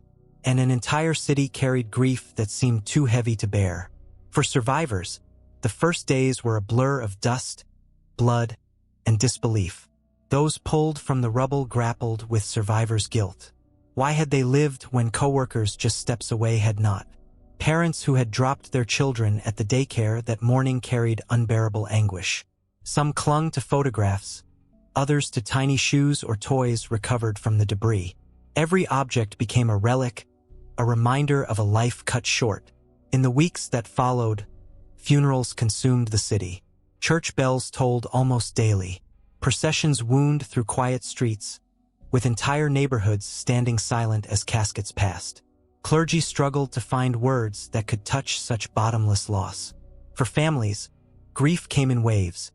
Shock, anger, sorrow, numbness. Some leaned on faith. Others withdrew into silence. Yet even in the darkest days, resilience stirred. Neighbors opened homes to the displaced. Volunteers flooded blood banks. Businesses donated supplies. People who had never spoken before shared meals, tears, and stories. This spirit of unity would become known as the Oklahoma Standard, a way of responding to tragedy with compassion, generosity, and strength. Over time, survivors formed networks of support. They gathered in church halls and living rooms, sharing memories of loved ones and encouraging each other to endure. Parents of children killed in the daycare bonded in grief so profound that only those who had lived it could understand. Workers who had escaped the building reunited each year, finding solace in shared survival. But grief alone could not define the city's future. Community leaders, survivors, and families soon began to ask, how should Oklahoma remember? How could the nation honor the lives lost without allowing the bombing to define them solely as victims? The answer took shape in the form of a memorial. Plans emerged for a space that would both mourn and inspire, a place where the past could be honored and the future embraced. Architects from around the country submitted designs. Survivors and families helped shape the vision. It must be solemn, but also hopeful. It must speak not only of death, but of resilience. The site chosen was the ground where the Murrah Building had stood. Rather than erase the past, the memorial would rise from the very soil where the tragedy unfolded. It would incorporate remnants of the building, preserving them as silent witnesses. The design, unveiled in the late 1990s, was both symbolic and deeply human. Two massive bronze gates, known as the Gates of Time, would mark the moments before and after the blast, 901 and 903. Between them lay a reflecting pool, a mirror of water stretching across the footprint of 5th Street, shimmering with the memory of 902, the moment of destruction. On the south side stood the field of empty chairs, 168 bronze and glass chairs, each representing a life lost. Arranged in rows corresponding to the floors where victims had been, the chairs bore the names of the dead. 19 smaller chairs represented the children, a heartbreaking reminder of the daycare. At night, the chairs glowed softly, casting light across the field like a constellation of memory. To the east, the survivor tree rose. It was an American elm that had stood near the blast, scorched and battered but not destroyed. Against all odds, it lived. Its branches became a symbol of endurance, proof that life could survive even the most violent assault. Today, seeds from the tree are shared and planted around the world as a message of resilience. The memorial opened in 2000, drawing visitors from across the globe. For survivors and families, it became sacred ground. They touched the names on the chairs, left flowers, photographs, and mementos. They walked silently along the reflecting pool, hearing the faint sound of water and remembering the silence that followed the blast. The Oklahoma City National Memorial was more than a place of mourning. It was a declaration that violence would not define the city, that memory could be transformed into meaning. School children came to learn. Visitors came to reflect. Families came to grieve and heal. Inside the adjacent museum, exhibits traced the story of April 19th. The ordinary morning, the sudden blast, the rescue efforts, the investigation, the trials. Artifacts, twisted beams, shattered toys, clothing of survivors, spoke with a power no words could match. Interactive exhibits taught future generations about the dangers of hate and the importance of community. For Oklahoma City, the memorial was a turning point. It did not erase grief, but it provided a place to carry it.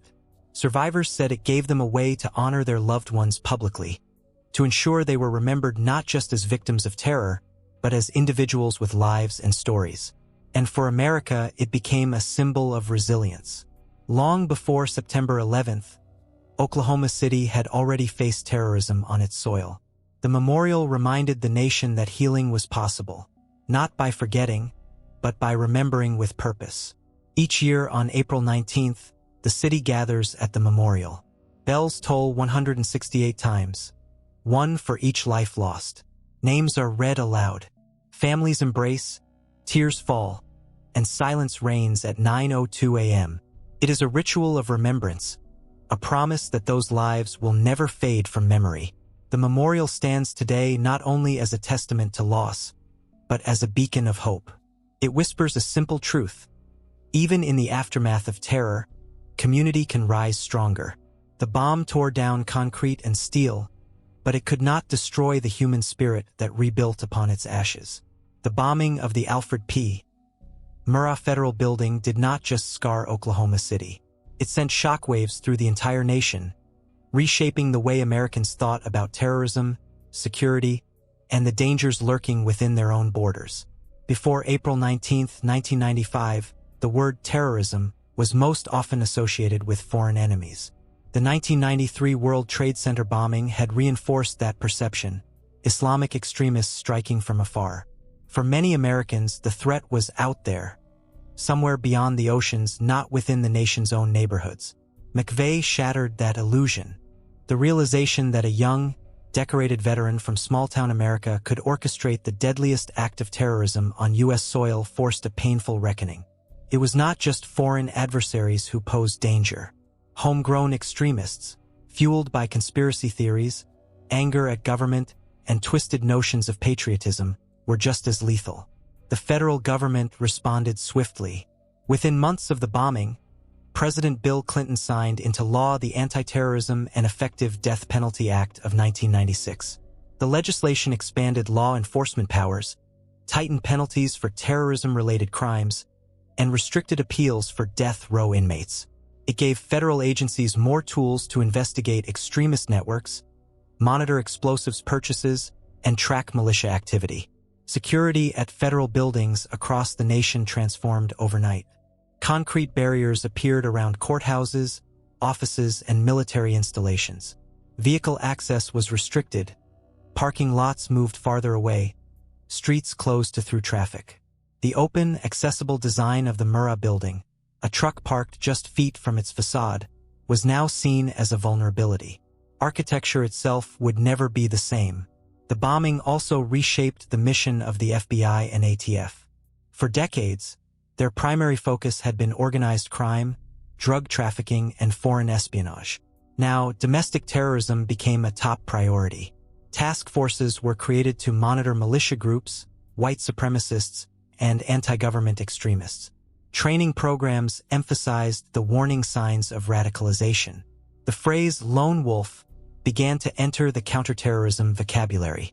Public attitudes toward militias shifted dramatically.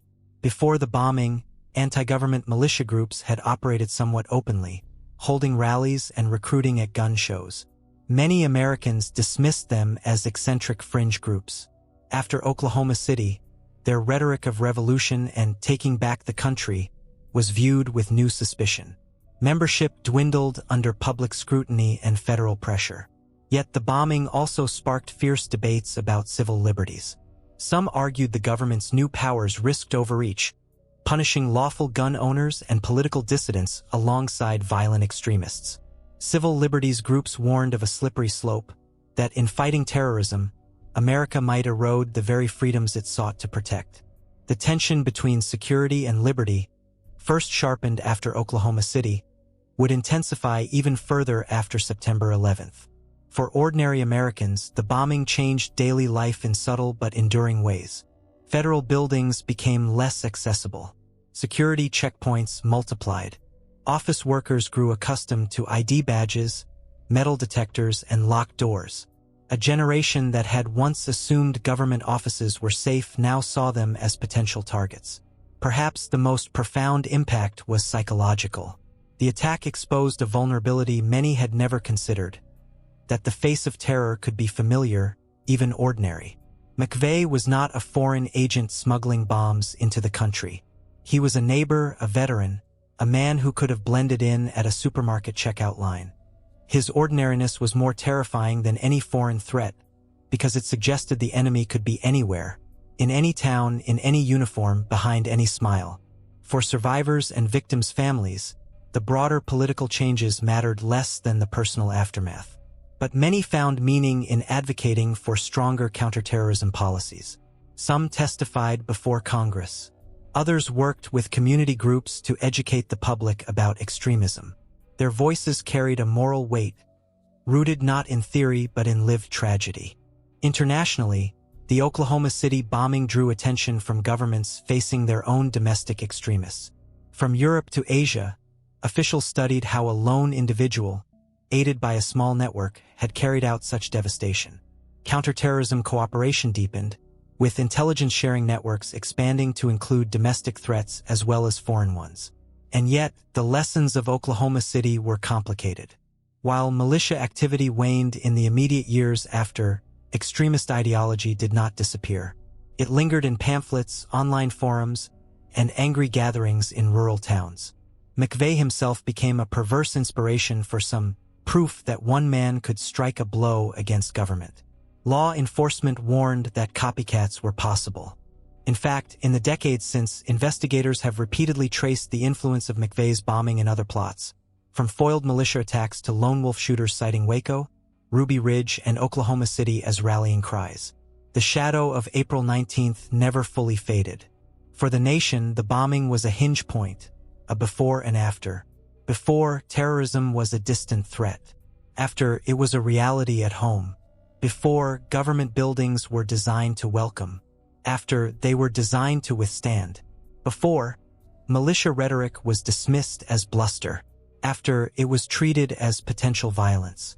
And in Oklahoma itself, the bombing forged a legacy of vigilance. The Oklahoma standard, compassion in the face of tragedy, became both a local creed and a national example. But it coexisted with a sharper awareness that hatred, once unleashed, could destroy in an instant what took decades to build. The Murrah Building never stood again.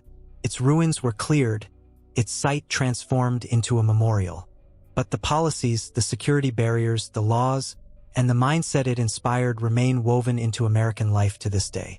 The Oklahoma City bombing ended with the collapse of the Murrah Building, the deaths of 168 people, and the execution of Timothy McVeigh. But in truth, the story did not end there. The blast left behind not just rubble and grief, but an echo, a template for violence that would reverberate through the decades. From the beginning, law enforcement understood the danger. McVeigh had proven that one man, with a small circle of allies, could inflict mass casualties without the backing of a foreign army or a sophisticated terror network. He had taken ordinary materials, fertilizer, diesel fuel, rented trucks, and weaponized them with military precision. That knowledge was now out in the world, impossible to erase. Investigators began noticing McVeigh's name appearing in militia literature, extremist pamphlets, and underground zines. He was not universally admired. Even among radicals, some condemned him for killing children. But for others, he became a grim kind of proof. His attack showed that the government could be struck at its core. His execution only cemented that image in certain circles, turning him into a martyr in the eyes of those already primed to hate. By the late 1990s, FBI and ATF analysts were tracking threats that explicitly referenced Oklahoma City. A foiled plot in Texas involved militia members stockpiling ammonium nitrate, citing McVeigh's method as inspiration. In Michigan, federal agents infiltrated a group that had been studying the bombing as a tactical model. Each arrest carried a sense of déjà vu. The same grievances, the same talk of Waco and Ruby Ridge, the same obsession with turning words into explosions. The spread of the internet accelerated the echo. By the early 2000s, extremist forums and chat rooms began sharing McVeigh's story alongside manifestos and how-to guides. The Turner Diaries, the novel that had once circulated in print at gun shows, now spread in digital copies across the world. McVeigh was often invoked in these spaces not with sympathy for the victims, but with admiration for his efficiency. His bombing became case study, scripture, and warning all at once. The attacks of September 11, 2001, shifted national focus back to foreign terrorism. But within law enforcement, Oklahoma City was never forgotten. Counterterrorism experts understood that the same ingredients that fueled McVeigh, anger at government, paranoia about tyranny, and the lure of violence as political expression, were still alive. While Al-Qaeda dominated headlines, the FBI quietly maintained task forces on militias and domestic extremists. Over time, more attacks bore McVeigh's fingerprints. In 2010, a man named Joseph Stack flew a plane into an IRS building in Texas, leaving behind a manifesto that echoed McVeigh's anti-government rage. In 2012, a white supremacist murdered 6 people at a Sikh temple in Wisconsin. Investigators later found he had consumed literature that lionized McVeigh. And in later years, when extremists attacked synagogues, churches, and mosques, their manifestos often cited a chain of inspiration: Waco, Ruby Ridge, Oklahoma City. McVeigh's bombing was not always the sole influence, but it hovered in the background as proof that domestic terror could shock the nation. Perhaps most unsettling was the recognition that McVeigh himself had wanted this legacy. In letters from prison, he positioned himself not as a lone killer but as a soldier in a broader struggle. He believed others would follow. In his warped logic, his bombing was meant as both punishment and rallying cry. For survivors and families in Oklahoma City, this was unbearable. They wanted his name forgotten, erased from memory, denied the power he sought. But in the darker corners of extremism, his ghost refused to fade. He was studied, quoted, invoked, not as a hero in the mainstream, but as an icon in the margins where hatred festers. The federal government responded by trying to anticipate the next McVeigh. Training programs for law enforcement highlighted indicators of radicalization. Community outreach aimed to identify isolated individuals sliding into extremist beliefs. Analysts monitored online chatter for references to 168, a shorthand among extremists for the victims of Oklahoma City, twisted into a symbol of government casualties. Still, the challenge remained: how to stop a man determined to act. McVeigh had been an Army veteran, an intelligent and disciplined man who masked his intentions until the final days. He blended into small towns, gun shows, and highways. Detecting another like him would require not just surveillance, but vigilance from friends, neighbors, and family. This raised another haunting lesson: Michael Fortier. He had known, had heard the plans, had even seen sketches. He had dismissed them as talk. His silence had helped make the bombing possible. For law enforcement, this underscored the importance of community reporting. See something, say something. Long before the phrase became ubiquitous after September 11th, Oklahoma City had already proven its necessity. The bombing also left a mark on counterterrorism strategy worldwide. In Europe, Asia, and Australia, security agencies studied McVeigh's method as a case study. Governments introduced stricter controls on fertilizers, chemicals, and commercial explosives. Rental companies were advised to watch for suspicious behavior. Building architects began designing with truck bombs in mind, setting back entrances, reinforcing glass, and erecting barriers. But no amount of policy could erase the reality that the knowledge was out there. Anyone determined enough, angry enough, and disciplined enough could follow McVeigh's path. That sobering fact haunts counterterrorism officials to this day. And so the echo of Oklahoma City endures, in security barriers around government buildings, in the vigilance of law enforcement, in the tragic familiarity of manifestos that recycle the same grievances, the same warped justifications. Each new act of domestic terror carries, in some way, the shadow of April 19, 1995. For survivors, this echo is painful. They want their loved ones remembered not as statistics in a chain of extremist lore, but as individuals, children who played, mothers who worked, fathers who dreamed. They remind the world, year after year at the memorial, that Oklahoma City was not a chapter in a terrorist story but a human tragedy with faces, names, and lives. Yet the echo cannot be denied. McVeigh's act remains both a warning and a precedent. The most ordinary of men, fueled by grievance and ideology, can alter history in a single morning. And as long as that remains true, Oklahoma City is not just memory. It is prophecy. The Oklahoma City bombing was not just an event of violence. It became a story, one retold in courtrooms, classrooms, books, films, and documentaries. From the moment the dust settled in 1995, America struggled with how to remember April 19th, how to honor the dead without amplifying the killer, How to understand Timothy McVeigh without turning him into a legend. In the earliest days, news coverage was raw and immediate. Television cameras captured the shattered Murrah Building, the anguished faces of survivors, the funerals that followed. Newspapers printed photographs of the 168 dead, from infants to retirees. For months, the bombing dominated front pages. Yet even then, journalists faced a dilemma. To explain McVeigh's motives meant giving him a platform. To ignore them meant failing to understand the crime. Books soon followed. Journalists and investigators published detailed accounts of McVeigh's life, tracing his path from Lockport to the Gulf War to Oklahoma City. Some focused on the mechanics of the bombing, how he built the weapon, how the investigation caught him. Others delved into psychology, asking what twisted his beliefs into action. One of the most prominent works, American Terrorist, published in 2001, drew directly from interviews with McVeigh himself. In it, he spoke with chilling clarity about his motives, calling the bombing morally equivalent to military strikes in war. He described the children killed in the daycare as unfortunate but unavoidable. The book drew heavy criticism for giving McVeigh a voice, but it also stripped away illusions. His words revealed not insanity but cold ideology, a reminder that terrorists can be rational, even articulate. Documentaries, too, played a major role in shaping memory. Television specials revisited April 19th year after year, interviewing survivors, rescuers, and investigators. They showed the courage of firefighters digging through rubble, the compassion of volunteers lining up to donate blood, the resilience of families rebuilding lives. Yet inevitably, McVeigh's face appeared too pale, expressionless, a man who seemed disturbingly ordinary. Filmmakers faced the same dilemma as authors: how to tell the story without feeding his myth. Some chose to minimize his presence, focusing instead on victims and first responders.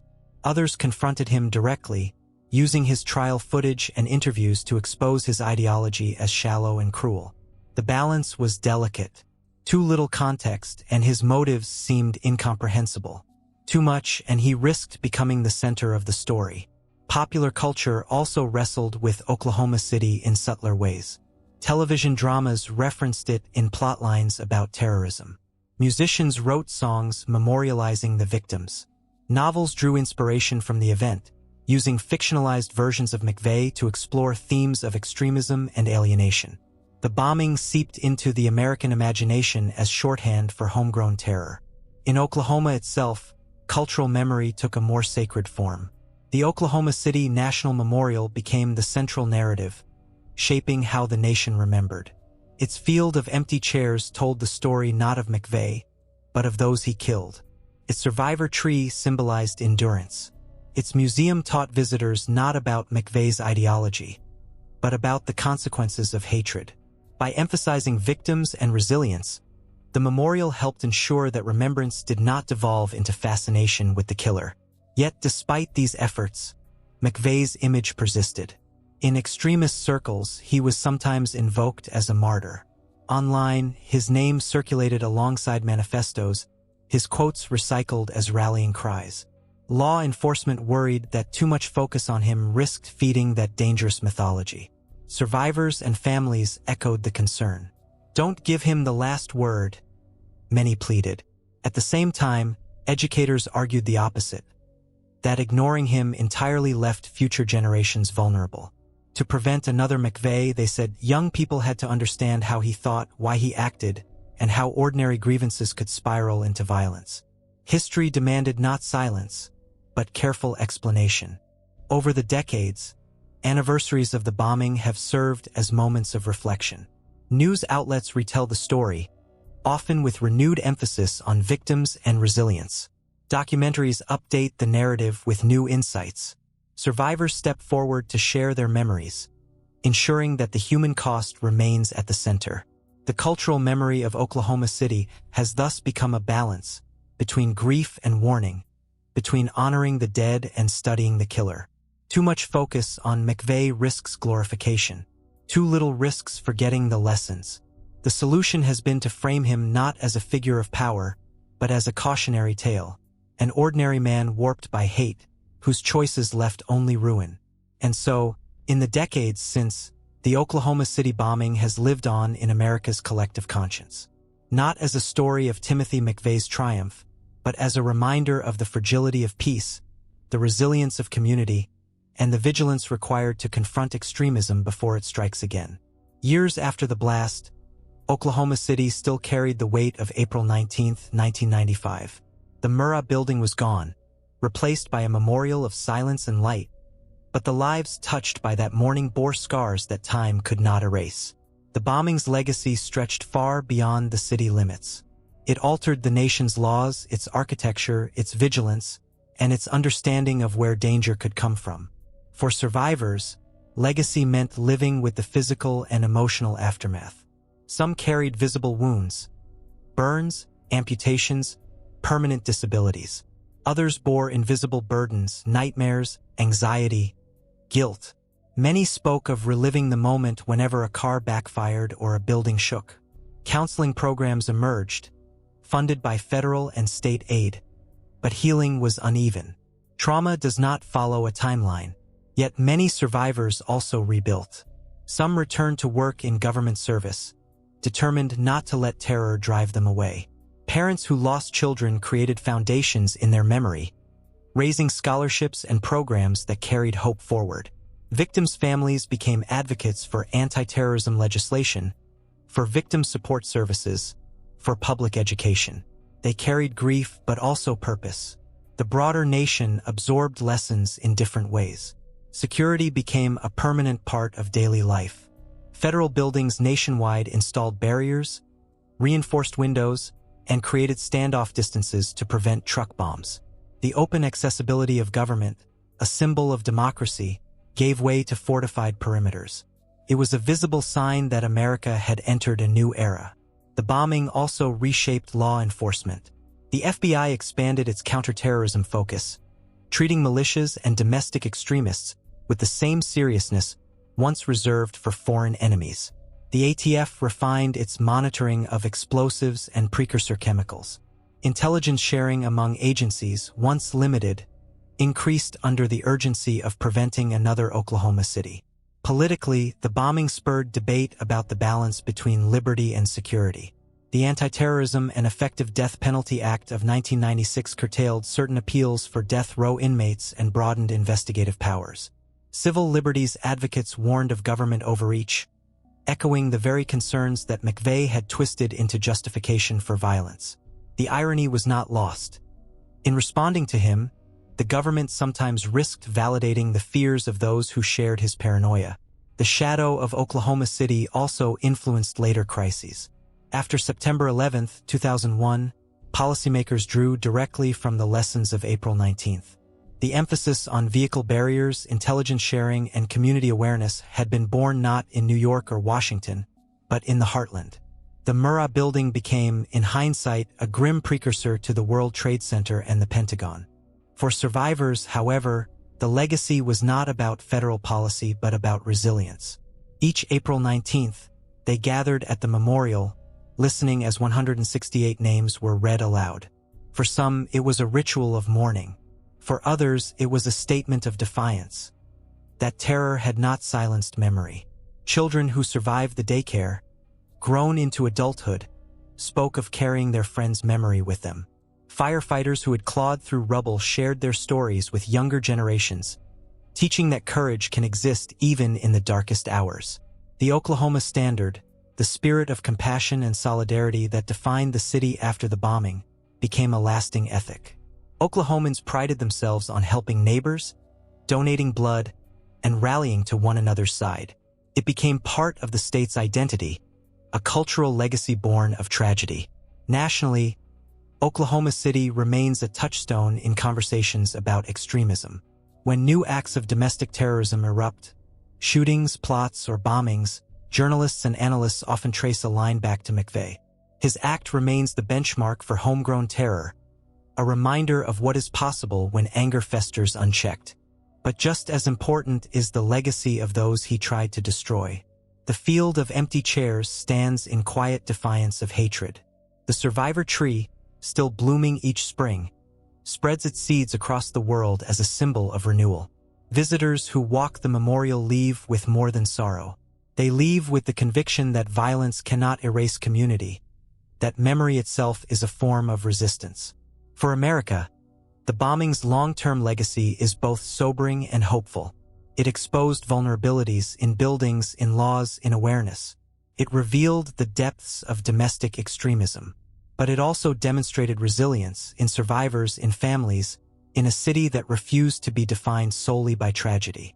Oklahoma City became a mirror of the nation itself.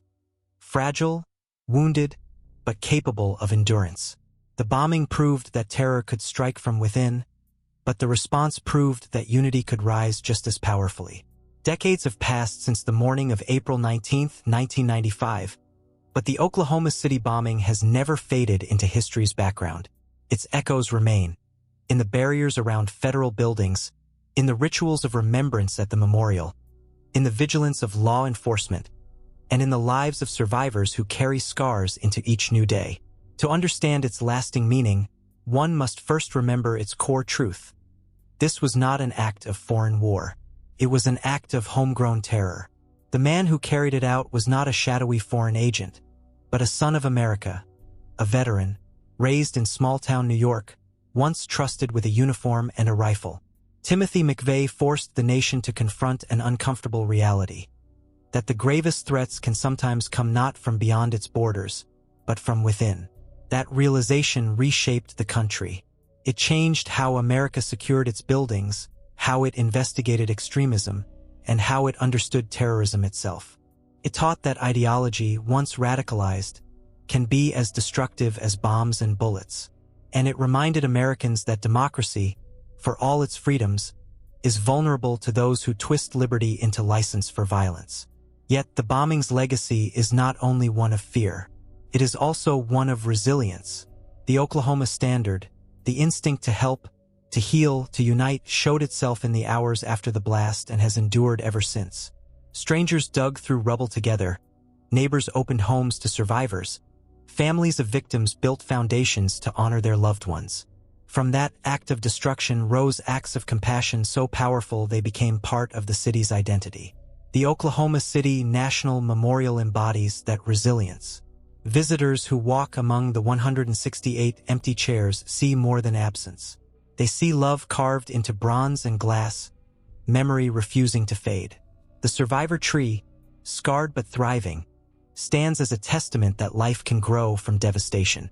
Each April 19th, when bells toll at 9:02 a.m. and names are read, the silence is not only for mourning, but for endurance, a nation promising never to forget.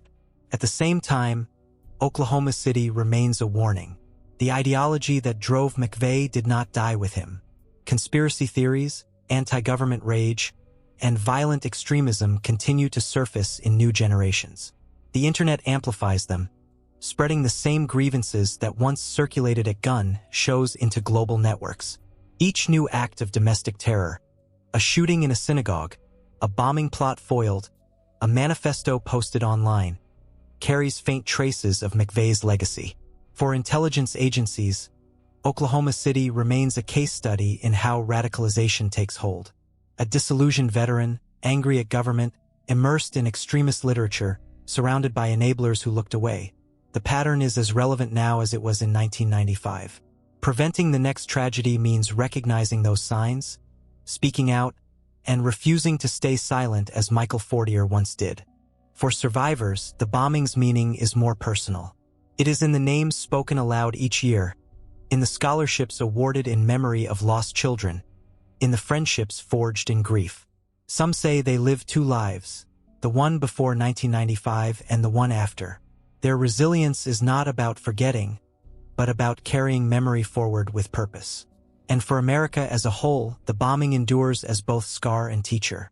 It reminds that hatred, once unleashed, can destroy in seconds what takes years to build. It warns that ideology matters, that words can become blueprints for violence. But it also affirms that community can outlast terror, that compassion can rise from ashes, and that even in the darkest hours, the human spirit bends but does not break. Timothy McVeigh once believed he would be remembered as a soldier in a war against tyranny. In reality, history remembers him as a cautionary tale, a man who mistook murder for patriotism, whose name is bound forever to destruction and shame. The true legacy of April 19th belongs not to him, but to those who endured, rebuilt, and carried love beyond the ruins. As visitors walk the grounds of the memorial today, they pass between the gates of time, 901 and 903. The still pool between them reflects the moment of violence, but also the silence that followed. It is a reminder that every community, every nation, exists within such fragile minutes, before tragedy, and after. What matters is how we carry the memory forward, how we choose to live in the space between destruction and healing. Oklahoma City's story is not just about loss. It is about the resilience of a city, the vigilance of a nation, and the enduring truth that hatred can tear buildings apart, but it cannot extinguish the will to remember, rebuild, and stand together. And so the meaning of April 19th endures, not as the day Timothy McVeigh made war on his own country, but as the day Oklahoma City proved that even in ruin, community is stronger than terror.